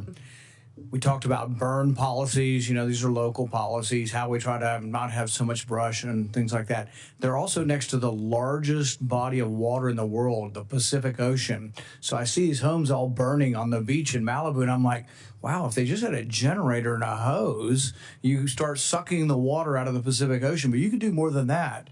You could pump it and put it in cisterns up in the hills a mile or two in. You know, it doesn't rain very much there, but why don't they take the ocean water, put it in cisterns, and have a bunch of water ready when a wildfire shows up? But it's like, once again, bad local government. Senator Gallego. Thank you, Chairman. Thank you, Governor, for your attendance, and I appreciate us meeting last week and a frank conversation. So in partly following up to our conversation, in recent years, I've been in very close contact with our Arizona border communities, which are unlike other border communities, and about the funding needs to address migrant influxes through the Shelter and Services Program, or SSP. Without this funding, border communities must bear all the financial burden for national immigration challenges and the broken border in general. So that means police, fire, hospital systems, in general, anything of that. And at the same time, they will also face the potential challenges of street releases. And again, these are very small towns on the border, so having thousands of people being released becomes both burdensome, security issues, and just not fair to them.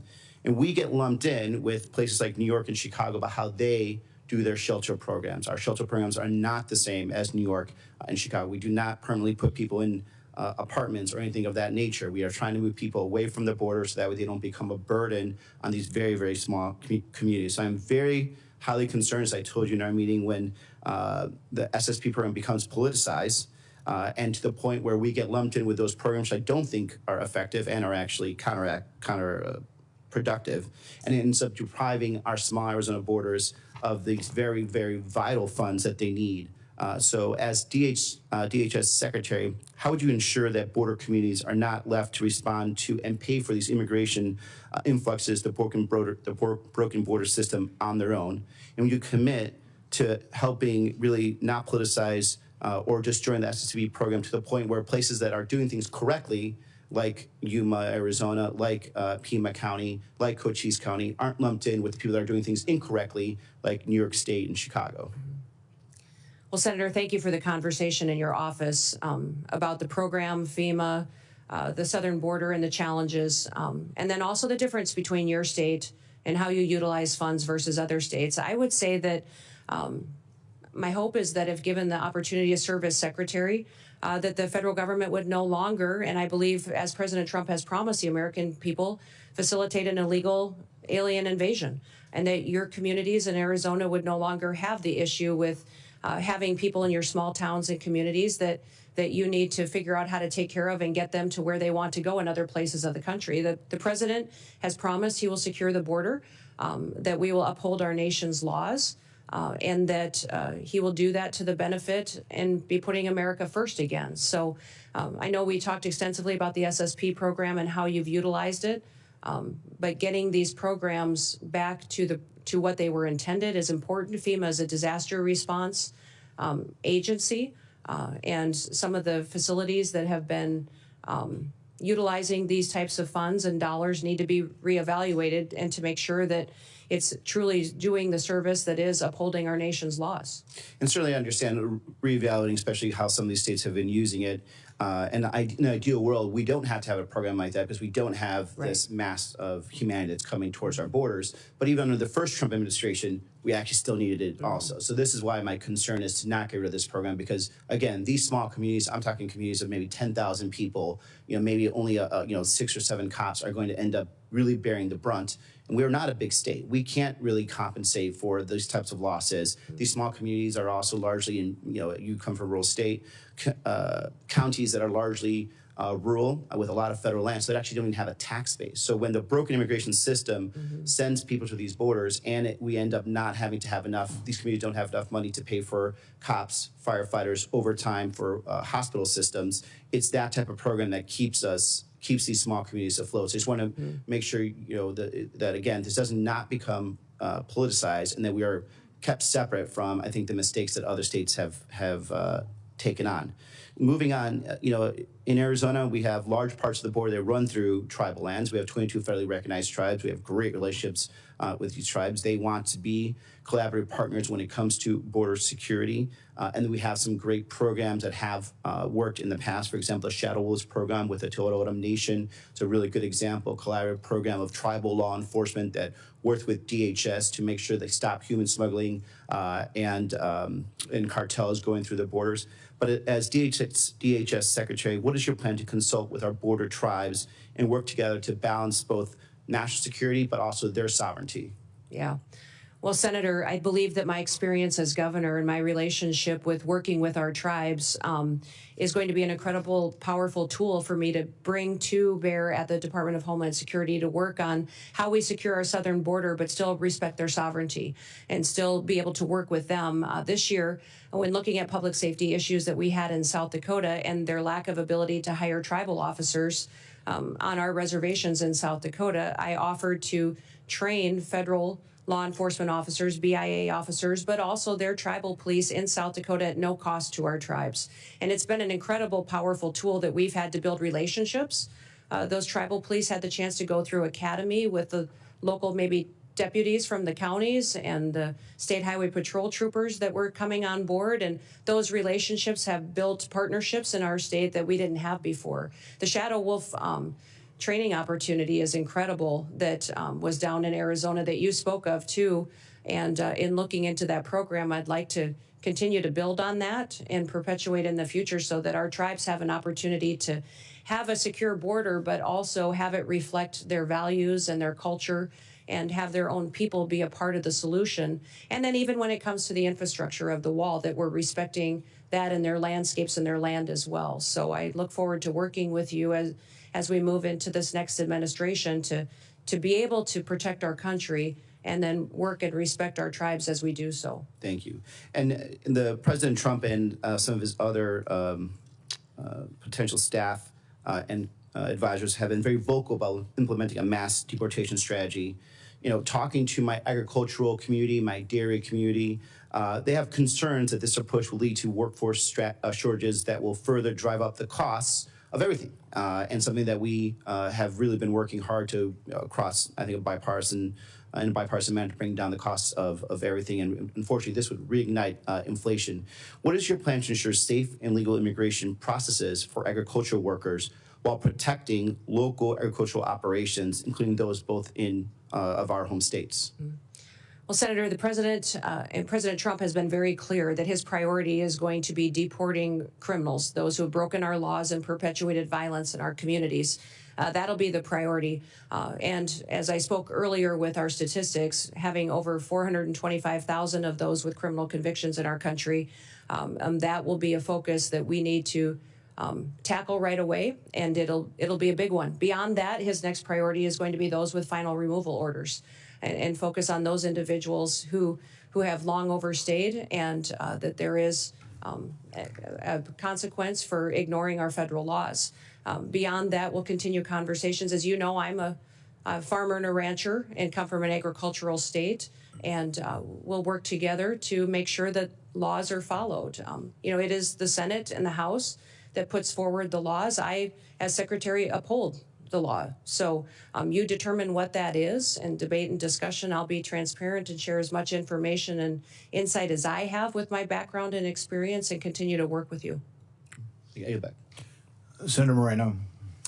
First of all, thank you, Governor, for being here and for testifying before this committee, and for your service, not just to your state, but to America.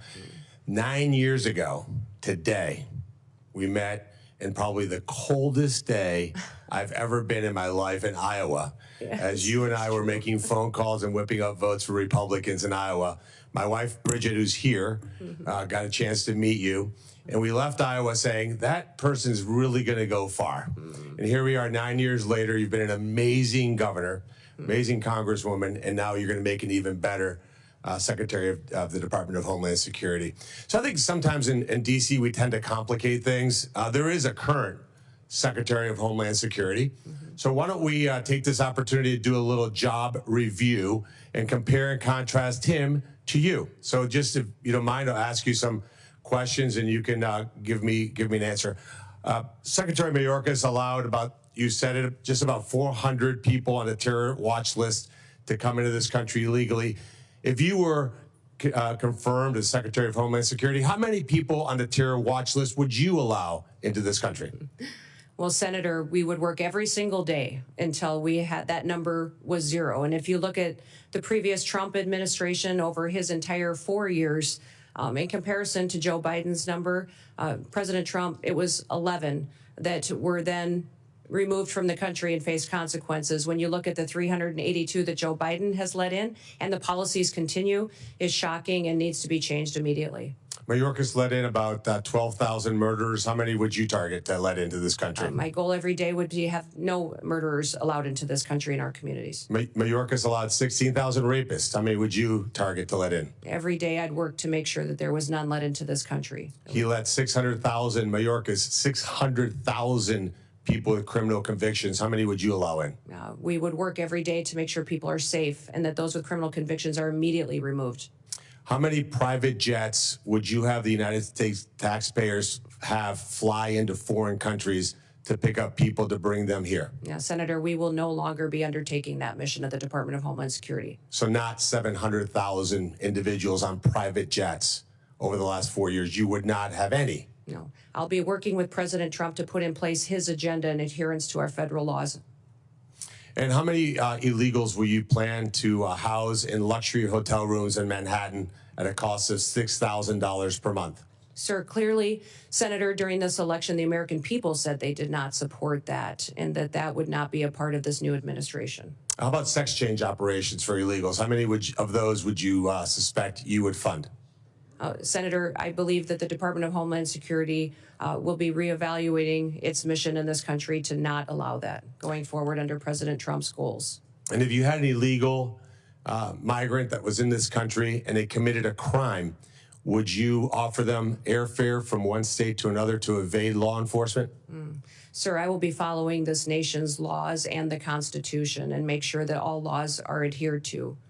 And if you had been the head of the Department of Homeland Security a year or so ago, would you have closed a detention center in Georgia that would have allowed the release of somebody charged with a crime? Sir, I don't have the specifics to that situation, but certainly that would not be something that I would want to have under my watch. So just to be clear, Lakem Riley would be alive today if you had been the Secretary of Homeland Security. Oh, Senator, my hope is that that would be true, yes. Let's switch to another part of the disgraceful immigration laws that Biden and Mayorkas, who objectively, by the way, objectively has been the worst cabinet member ever in the history of the United States of America. Let's talk about temporary protective status. Temporary being the operative word. Mayorkas and Biden just extended temporary protective status again through 2027.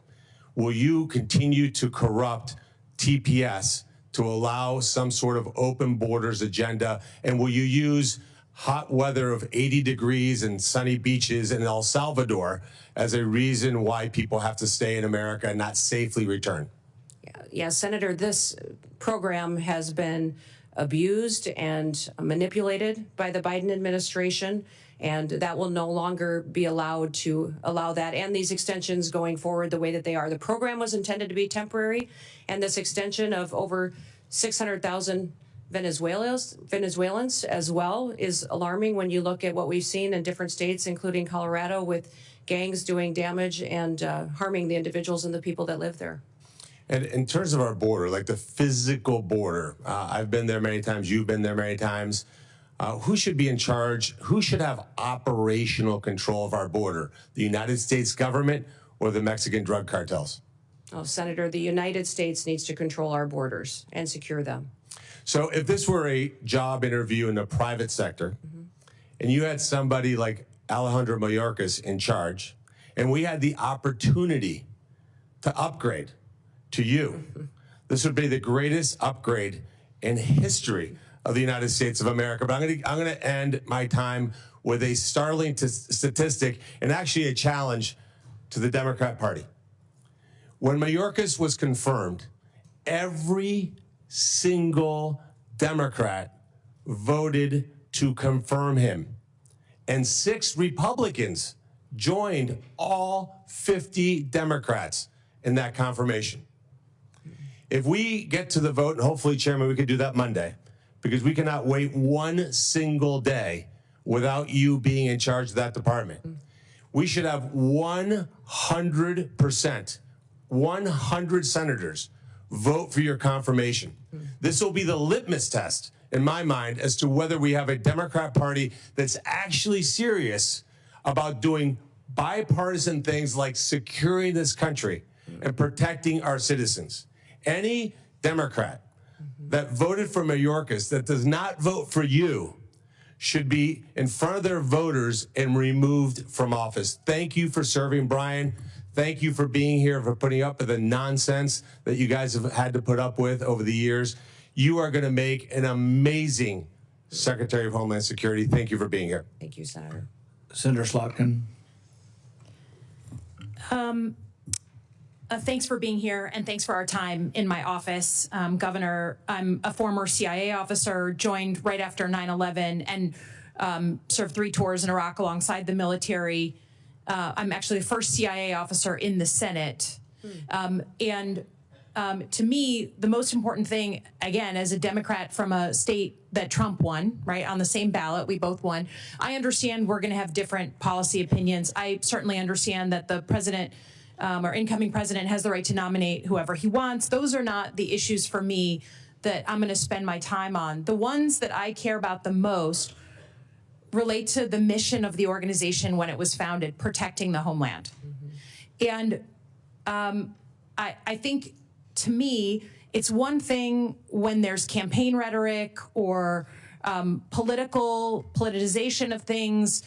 Everyone does that on both sides of the aisle in this committee and in our line of work. But when it comes to actually protecting the country, you do have to be clear and honest about facts and not conflate things. So it's just important to me that I know, particularly since you do have one of the intelligence agencies within the Department of Homeland Security, that you're going to call a spade, right? The most recent acts of domestic terrorism in New Orleans, horrible incident, in Nevada, had nothing to do with migrants, correct? Correct. They were homegrown American citizens. One of them was actually in a very elite military unit. I mean, it's horrible. It's one of the hardest things to catch, the sort of lone wolf, radicalized American citizen. But I want to protect ourselves. Our most recent examples of domestic terrorism were not what we've spent the majority talking about today, crime from a migrant. And I don't dispute there is crime. But I just want to know, and I want to hear from you as an intelligence officer, that you're going to speak about real threats and not blow something up, politicize something, make something more exciting, because that's maybe what the president wants to hear. But your mission to protect and defend the Constitution means calling honestly what the threats are to the country. Can you just give me a yes or no, please? Yes, Senator, I will be as transparent and factual every day with you and the American people as possible based on the information that I have. I don't know if the investigations are closed in New Orleans and in Nevada, but what we know so far and needs to be relayed to the American people needs to be the truth and facts. Yeah, I'd ask that. We've talked a lot about border security. As a CIA officer, I think one of the only people on this committee who's actually worked on protecting the homeland. I'm a Middle East terrorism and militia expert by training, so I believe deeply in it. And every country of the world gets to decide who comes inside its borders. That's not a radical concept. But I think I've been open with this committee that it is also on us to fix the deeply broken legal immigration system. I'm glad to hear that you're going to carry out the laws on the immigration system. Democrats and Republicans are to blame that we haven't fixed this system. But I also believe you can't fully control the border unless you give people that we need for our companies, for our economy, a legal vetted way to come here. So do you believe in legal vetted immigration and that we need more of it in the United States? I do believe we need to follow our legal immigration laws and that it needs to be vetted. We need more resources, I believe, in some of the elements of this to ensure do you believe that our economy depends and needs some level, just like your family came from Norway and on economic, drive and wanted a better life? Immigration's always been a part of our history and will be a part of our future. We just need to make sure that we're adhering to our nation's laws, which this body has the ability to. I'm with you. Continue to change and to put in place. Again, going back to the fact that you will pledge an oath to the Constitution, not to President Trump, just like every other nominee. President Trump said in November that he is willing to use law enforcement, National Guard, or even active duty military to go after, quote, the threat from within the United States. I don't know exactly what he was talking about. But we have recent examples from your predecessors at DHS where federal law enforcement were sent into a state, in this case, Oregon, without coordination with the governor. Those federal law enforcement officers at the time were putting down threats to federal buildings, and they were legitimate threats. I don't dispute there was destruction of property going on during a bunch of protests and riots. So I don't dispute that, but they weren't wearing insignia. We talked about this. They weren't wearing any markings. So people were arrested by folks in fatigues with no names, no idea who they were, like right out of a bad Hollywood movie, okay? If the president asks you to send in federal law enforcement to a state without coordination of that governor, would you support that action? Senator, the My job, if nominated and sworn in as Secretary of Homeland Security, is to uphold the Constitution and to So you will uphold push the rules back? of this country. Yes, that will be the oath and the pledge that I will be making. And my goal also is to work with you to ensure that we have situations that are always appropriate, that we are well defined. I just need to know, you're a former governor. You can imagine that if Joe Biden sent in 700 federal law enforcement under Secretary Mayorkas without coordinating with you, I think we can agree you'd be a little upset. So I just ask that you give the same respect for coordination, and that we are very sensitive. People are worried about politicizing of law enforcement and the uniformed military. That's a bad thing. I hope we can agree. Lastly, I will just say, look forward to looking at the northern border, the Gordie Howe Bridge, your help staffing that. We know you aren't, right now, across many administrations, we haven't met our staffing goals at DHS, and that's a problem, so we really want to make sure that opens on time.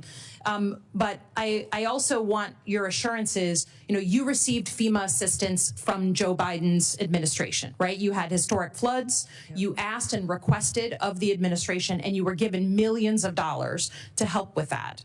I understand you don't like Gavin Newsom, but can you say in front of the American people that you will open the books to this committee, who does have oversight over FEMA, right? That you will open the books in a bipartisan way to ensure, whether it's North Carolina or California or anywhere in between, that the American people can know that you are not playing politics with disaster assistance? Yes, Senator, I'll work with you in this committee to make sure I'm following the federal law and ensuring that you have information and transparency from us and from DHS and FEMA. Thank you. Appreciate it. Yield back.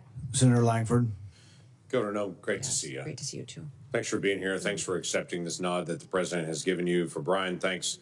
Both of you, you've walked through a lot. I have had the privilege of knowing you for a very long time, since we served together in the House of Representatives. So I have the benefit of knowing your qualifications and how strong you are in all these background issues and how hard you work on these things, because I've seen it firsthand. So I appreciate you stepping into this, because a lot of attention across the country will be focused on this. You know that full well, and you've stepped into it. For Governor Landry, my state and many folks in my state are praying for you and for your state. You've done a great job in leadership at this moment in a very, very tough time for Louisiana. And we don't want to see acts of terrorism anywhere in our country. And it's incredibly difficult days for a governor. So thanks for your leadership on that as well. I also have to tell you, Christy, I've whined to my wife occasionally about the temperature that's coming on Monday. I'm very excited about Trump's inaugural, but we're all going to be sitting outside in about 12 degrees. And I thought, just for fun, I would check South Dakota on Monday. It's 1 for a high. For a high. Yeah, for a high. And so I'm going to stop whining about the temperature Monday here in Washington, D.C. on it. I'm going to run through a couple of things here because I know you. Not everybody in Oklahoma knows you. The questions that I get from people, though, in Oklahoma, I want to be able to run past you because they want to be able to know the answer to these things.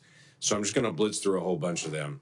Will you use the legal authority that DHS already has to be able to close our border? Yes, Senator. I will work with President Trump to ensure that we're securing our border. Thank you. There's a lot of things that this Congress needs to do, has already been mentioned by Senator Slotkin as well, that we need to do to be able to close loopholes, to be able to give you additional authority. But there's a tremendous amount of authority currently not being used. In Oklahomans are saying, is that about to be used? And they'll be grateful to be able to hear that. No other president has ever created a phone app to be able to facilitate a faster processing of aliens in, called the CBP-1 app. It's been mentioned several times here. Will you use your authority to stop facilitating faster processing of illegal aliens into our country with the CBP-1 app?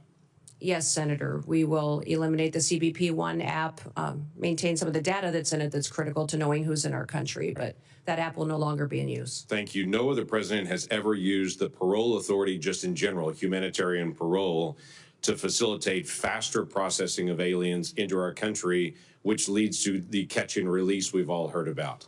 So the Oklahomans that I talk to say, are we about to end the abuse of parole and end catch and release? Is that about to stop? Senator, President Trump's been very clear that he will end catch and release. Terrific. Folks want to know, will you use your authority with the funds that are given to you by Congress to actually build more wall rather than use the funding that's given to you, as the Biden administration did, to do environmental remediation around the border rather than actual border wall and border structure? Yeah, Senator, President Trump has been clear that he wants to build the wall.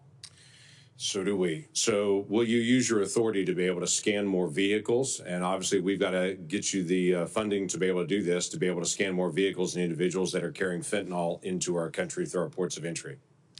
Yes, Senator, we will continue to use technologies, but hopefully be able to use more with the resources that we're granted to scan those vehicles and know what's coming in and out of this country. Last year, FEMA employees during disaster relief were instructed by one of their supervisors that if they see a Trump sign or a Trump flag flying, to skip that house, to not stop by there and tell them what their federal government can do for them. Will you allow FEMA employees or any within DHS to politicize their role and to pick and choose who gets help and who doesn't as an American?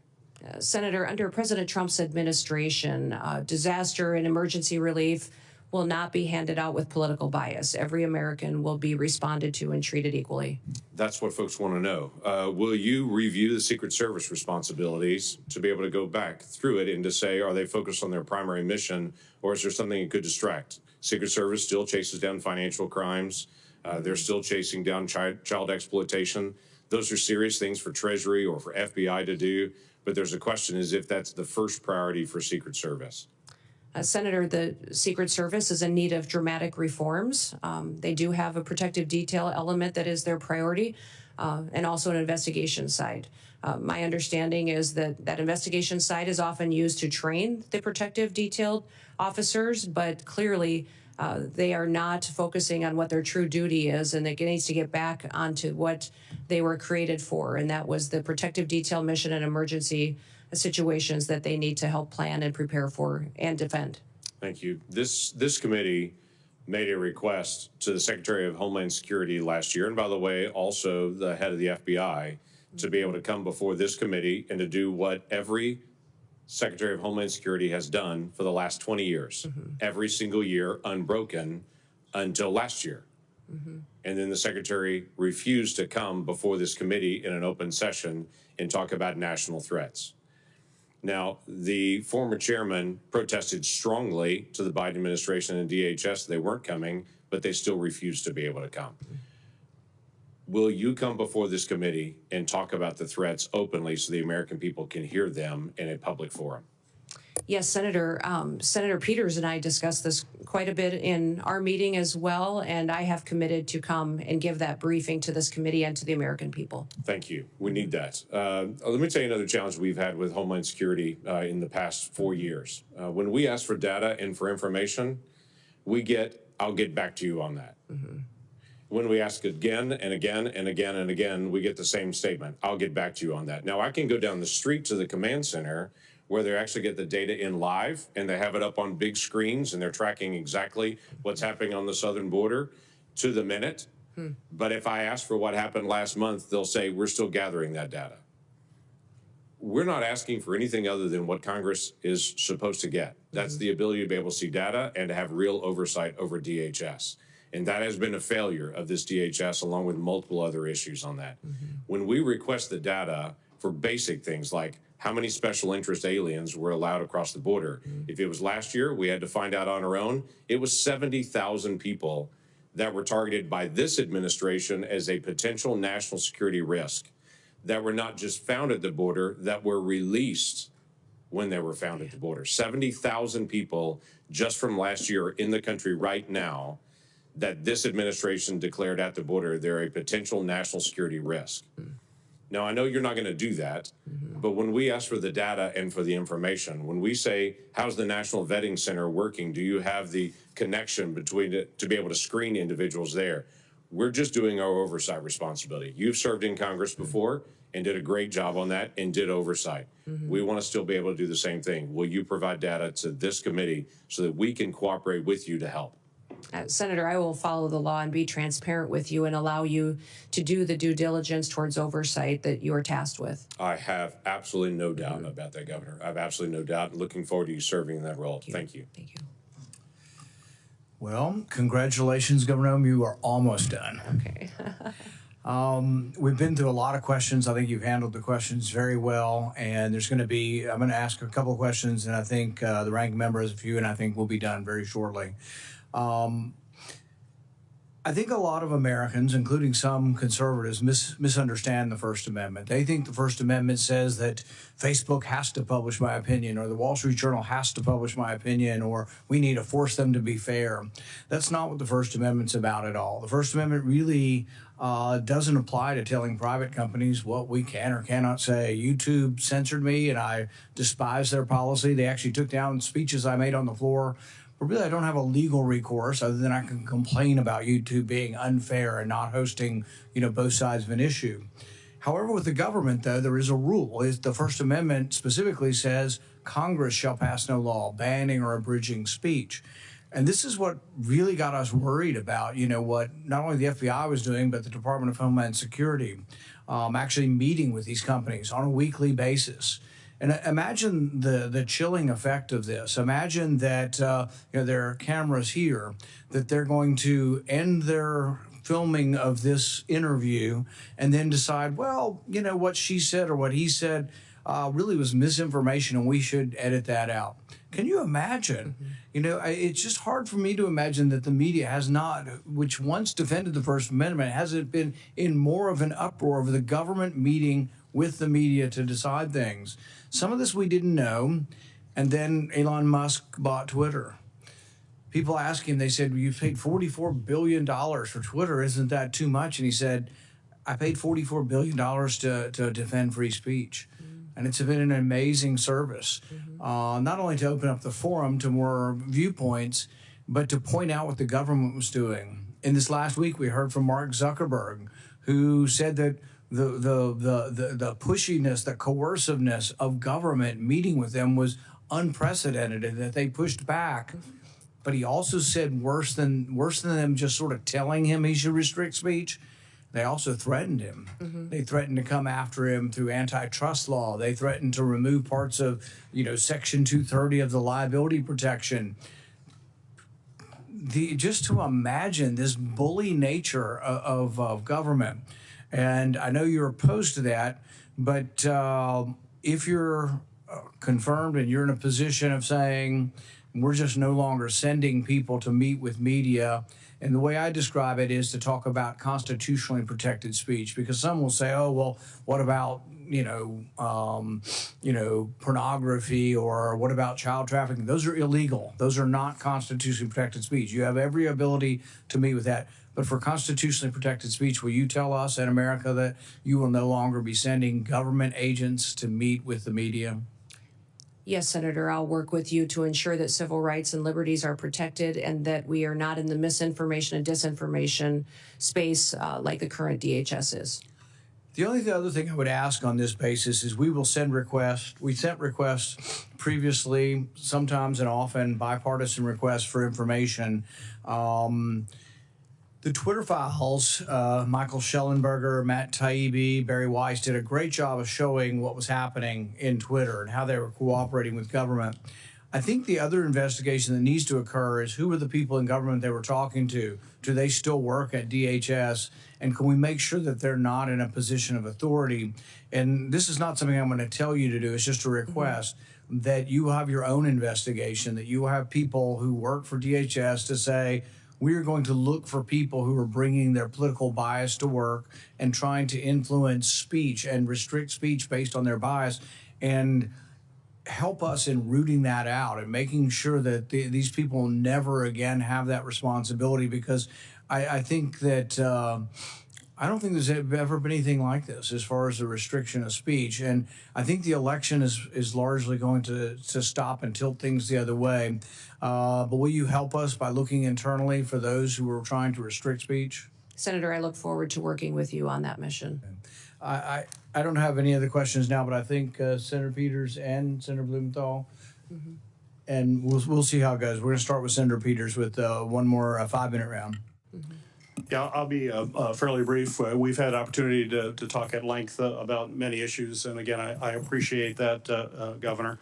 I just want to stress going forward, and we've heard a lot of comments here. I think there's been a fair amount of political theater, not as much as I know exists in other committees, and I've always strived, and I know Ranking Member, or now Chairman Paul, share the notion that we want to be a fact-based committee and try to find tangible solutions to the tough problems that we face, and data is important. We've heard a lot of numbers being thrown around here, and I don't have time to go through and challenge those numbers. Some of them we don't even know where they came from. I don't think that's helpful to the very important mission, if confirmed, that you're going to be dealing with. So I hope in the future that we're actually dealing with facts. You've mentioned many times that you do want to deal with facts and real data. And again, we heard a lot here that's not real data, and we should not operate that way. And if confirmed, when we move forward, I'm going to look forward to working with you based on the facts and understand where the real threats are, how we need to appropriate resources to make sure we're meeting those threats. And let's take this hyper-partisanship out of such an important issue of Homeland Security. We have way too much partisanship in this country, and it's resulted in a polarization of people here. We've got to come together as this country. We've got to lock arms and understand that we're all proud Americans. We all want to do what's best for the American people and solve the issues that are before us. So in that spirit, and certainly you've communicated that spirit to me, but in that spirit, I hope, if confirmed, that is exactly what you will be bringing to this office. And let's move away from of this toxic political environment that we have in the country and celebrate what's great about our country and the spirit of bringing the American people together. So I have one question before we turn it over to other members. As a member of this committee, as well as the Armed Services Committee, I've focused a great deal on the safe integration of drones in our airspace while addressing the growing threats that drones possess. We certainly see what drones are doing in changing the face of warfare, whether it's in Ukraine and other battlefields around the world. We are very concerned about the weaponization of those drones and what it could mean to the security here in the United States. I've proposed comprehensive legislation to extend authorities beyond just the FBI and DOJ and Homeland Security to local law enforcement. You mentioned in your comments about security for the Super Bowl, which is incredibly important.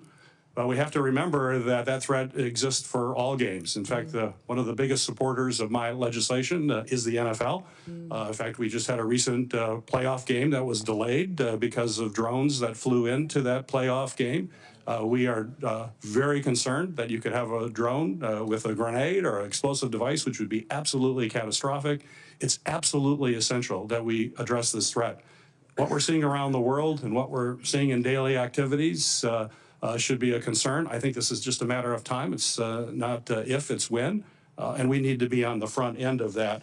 And with that in mind, I want to remind folks that Congress just recently extended critical counter UAS authority, counter drone authority, only for a short time basis for the 12th time. We only do these little tiny short-term extensions, and we aren't dealing with the problem comprehensively as we should. And those are going to expire on March 14th, a very short time from now.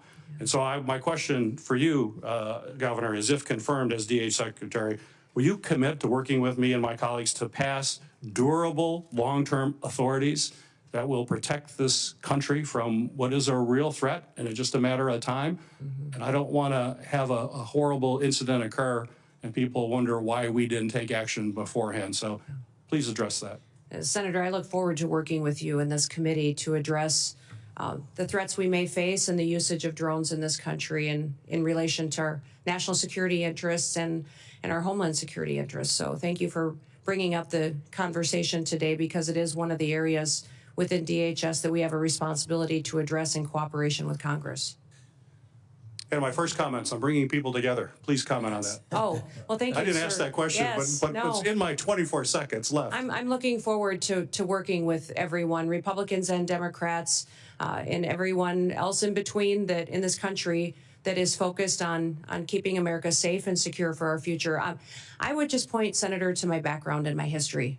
When I came to Congress, I worked with Republicans and Democrats on both sides of the aisle on many pieces of legislation and was very happy to do so and focus on priorities on where we could agreement, knowing we may disagree on some issues, but there was areas where we could keep the federal government accountable and do due diligence by the people that pay their taxes and get up and go to work every single day. As governor as well, I was governor for every single person in the state of South Dakota, and they were my #1 priority, and everyone knew there that it didn't matter if you were Republican or Democrat, that my focus was on them and keeping our state thriving and free. So I look forward to continuing the work that I always have to be coming up with solutions and in a bipartisan manner. And hopefully my visits to your office and conversations reflected that and my intention on how I would conduct the role as the Department of Homeland Security Secretary. Got a brief follow-up to that. Sure. So it's data Yes. and facts that we can all agree on that drive our policy and not political theater. Would you agree? Well, certainly, sir, we need to be addressing facts and information rather than political theater. We also need to speak truth to facts. So I think it's important that we're willing to confront our challenges head on and have those conversations. And you'll see me back at your office door very soon to continue our work together. Very good. Thank you. And I want to second basically what Senator Peters has said. Like on records requests, I've told him, and I plan on it, it's going to be administration of my party. But if he wants records and they're legitimate records, we're going to sign requests together, and we'd like to get the records. It also helps, though, and I think Senator Langford mentioned this, is you ask a question, not you, but to the administration or any administration, and they're like, oh, yeah, we'll get back to you on it. Many times I've even asked in advance, and I would suggest that we ask in advance together. We ask in advance. If you're coming in a month, we say we want this data. Be prepared to talk about it. And if you are, you'll have many more friends on both sides because what usually happens, and that's why I don't like springing the question. If it's a technical question that needs data, we're going to tell you in advance, at least I will, and we want you to come prepared with that. And that goes a long way because really what happens is we get stiff-armed. They say, we'll get back to you. And then we have no way to force you, really, other than we could cut the money off, and nobody ever does that. But you'll have 200,000 people working for you. By goodness, send your experts out, scour the records. And it is true. I mean, facts are difficult, and sometimes there's different spins on the same set of facts. But I think that will help. On the drones, I think we need more facts, you know. So I'm more than willing to work with the ranking member on doing something on drones, but I don't want every sheriff out there shooting up in the sky at stuff. We got to figure out, we got to get the truth about, do we really have drones everywhere flying all the time? How many of them are planes? How many of them are drones? And let's go through this, and then let's figure out. And then let's talk about how we bring drones down. If we interrupt and collect a lot of cellular signal through that, are we doing it with a warrant? What are we going to do with all the Americans' data that we've collected to take down drones? If we have to take a whole cell tower's worth of data, there's a lot of innocent people's data is going to be collected in that. Is that being gotten rid of? So I think there are ways we can get to the right place. Everybody, obviously, nobody wants drones coming down. And the only other thing that I'd add on drones before I turn it over to Senator Langford is, look, I'm all for the NFL being protected, the Super Bowl being protected.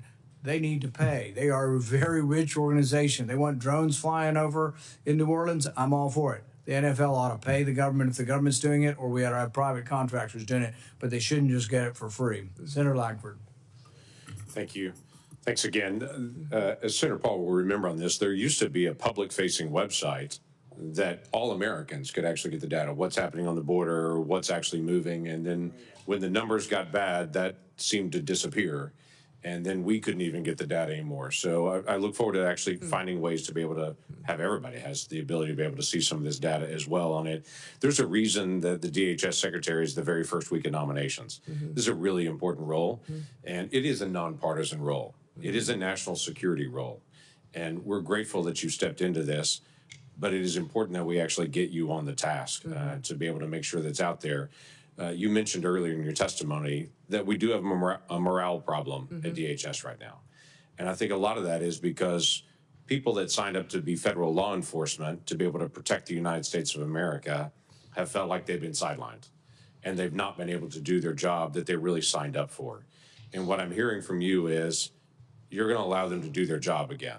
What has been historically true for a long time, that federal law enforcement is there to actually help protect the country and the citizens in those communities, that you're going to allow them to do that, and that's helpful. So I have two quick things that I want to be able to mention on this. One is right now, just in the structure of this, and we can talk about this at a different time, but CBP facilities that are along the border are really run by a different entity called GSA. And they're not allowed to be able to do updates on their facilities or to design their facilities. Somebody who lives 3,000 miles away and who doesn't actually do Border Patrol work, they actually design and oversee their facilities. That's a problem that we've got to be able to fix. So we've worked to be able to give more flexibility to CBP, that when they have difficulty and challenges there, they have the ability to be able to make those changes. But I'm not going to ask you to make a commitment to this because this is just one of those detail areas. But will you commit in the future to working with us, that this committee and you can work together to be able to figure out how the folks that are on the field can actually make decisions about the facilities they work in? Yeah, Senator, I commit to working with you on that issue. It's terrific. And then I had a constituent in Oklahoma that's a hunter, like you are, like I am. Yeah. He had a bag that he had some additional rounds that were in his bag that were left over from a hunting trip months before. He packed his bag, went on a vacation trip overseas, went through security with his bag. When he got overseas and then left and came back, they scanned his bag and said, you have bullets, you have rounds in your bag. And he had, I think, 5 that were in his bag that he didn't even remember were left over in an outside pocket from a hunting trip before. Well, they promptly put him in jail and held him there and detained him there. Now, we worked through all the process to be able to get him back. My question is, that same bag went through TSA security in my state before it went through security overseas. And so one of the questions that I've asked is, why were those rounds picked up there and not here? Now, we don't have the full answer to that yet. But that's just one of those TSA questions that we need to have. Americans right now are on planes all over the country, and they count on a certain level of security when they go through that process. So in the days ahead, will you work with me to be able to identify what are the challenges that we still face with the screening process and to be able to correct those for the security of all Americans? Yes, Senator, I will work with you on that. I was surprised TSA didn't come up more today, but that is a area in need of reform as well, and I look forward to working with you there. Look forward to that. Thank you. I yield back. Government needs a healthy dose of common sense, you know, bullets in your bag. I had a guy with bullets in the back of his pickup truck coming back from Mexico.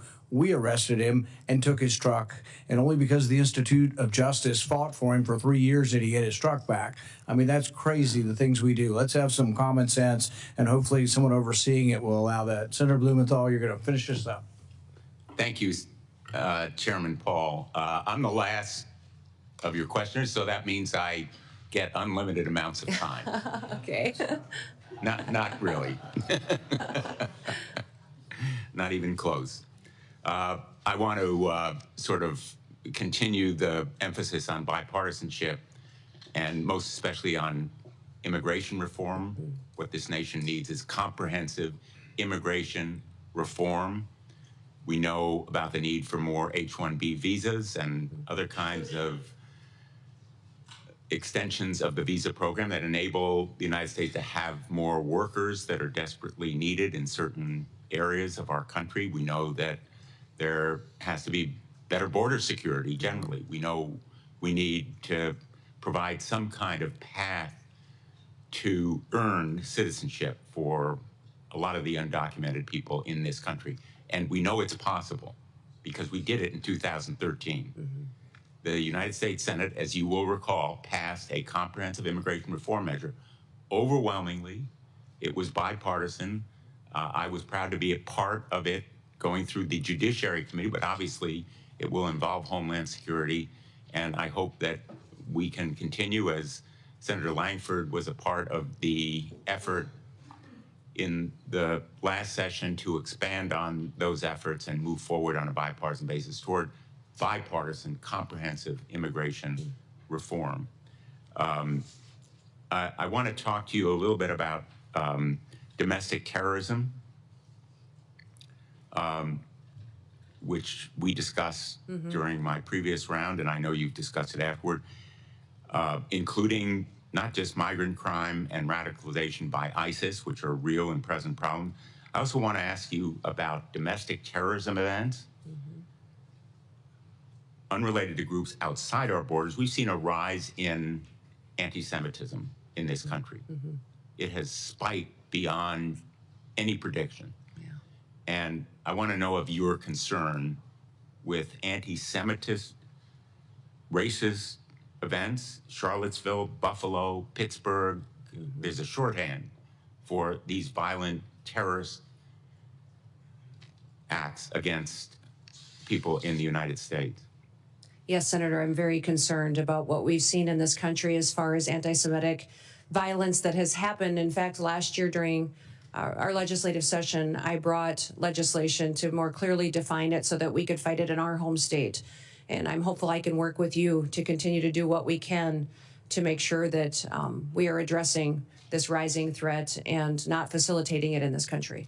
And I just want to make sure that when you say we're protecting Americans against terrorism, that we're protecting all Americans, including people in mosques, in churches, in synagogues, people regardless of their worship, their race, their background. We need to protect all Americans from anti-Semitism, racism, Islamophobia. I hope you'll commit to that effort. Yes, correct. Thank you, Senator, and I look forward to working with you to do that. In my closing minute and a half, I just want to call your attention to an effort that I've led to help reunite children with their parents, children who were separated as a result of the so-called family separation policy in the last administration. I have introduced a measure called Keep Families Together, not only to limit separation of families at or near ports of entry, but also the Families Belong Together Act for several Congresses to help bring the children, the kids who were victims of this policy and who still are not back with their parents. I hope that you will support that kind of effort. Senator, the Trump administration never had a family separation policy. They had a zero tolerance policy, which said that our laws would be followed. What I'm alarmed by is the over 300,000 children that went missing during the Biden administration. And when we talk about children and what they're potentially facing as far as victimization in this country and the trafficking that's going on, this administration's lack of desire to find out where those children are or what they may be going through is alarming to me. So I want to stop that. Because my time is expiring, I'm just going to interrupt again with apologies to say, let's put aside. Well, I can't put aside 340,000 children. Labels. Let's put aside what happened in the past. There are still 1,000 children who are separated and waiting to be reunited. I'd like your commitment that you're going to continue the effort to reunite them with their parents. Senator, keeping families together is critically important to me and to this country. I'm concerned about Laken Riley's family, that they no longer have her. I'm concerned about the fact that we have people in this country that don't know where their children are, or people in other countries who sent their children here and they've been lost by this administration. So, yes, my focus will be to keep families together. We will uphold our law and we'll make sure that we're doing everything we can to keep our children safe from the trafficking and the drug epidemic that's hit this country. I'm going to end on an optimistic note and say I take that as a yes. Yeah. Thank you, Mr. Chairman. Thank you for your testimony. The nominee has filed responses to biographical and financial questionnaires, answered pre-hearing questions submitted by the committee, and had their financial statements reviewed by the Office of Government Ethics. Without objection, this information will be part of the hearing record, with the exception of the financial data, which are on file and available for public inspection in the committee offices. The hearing will remain open until 5 p.m. today, Friday, January 17th, for the submission of statements and questions for the record. This hearing is adjourned.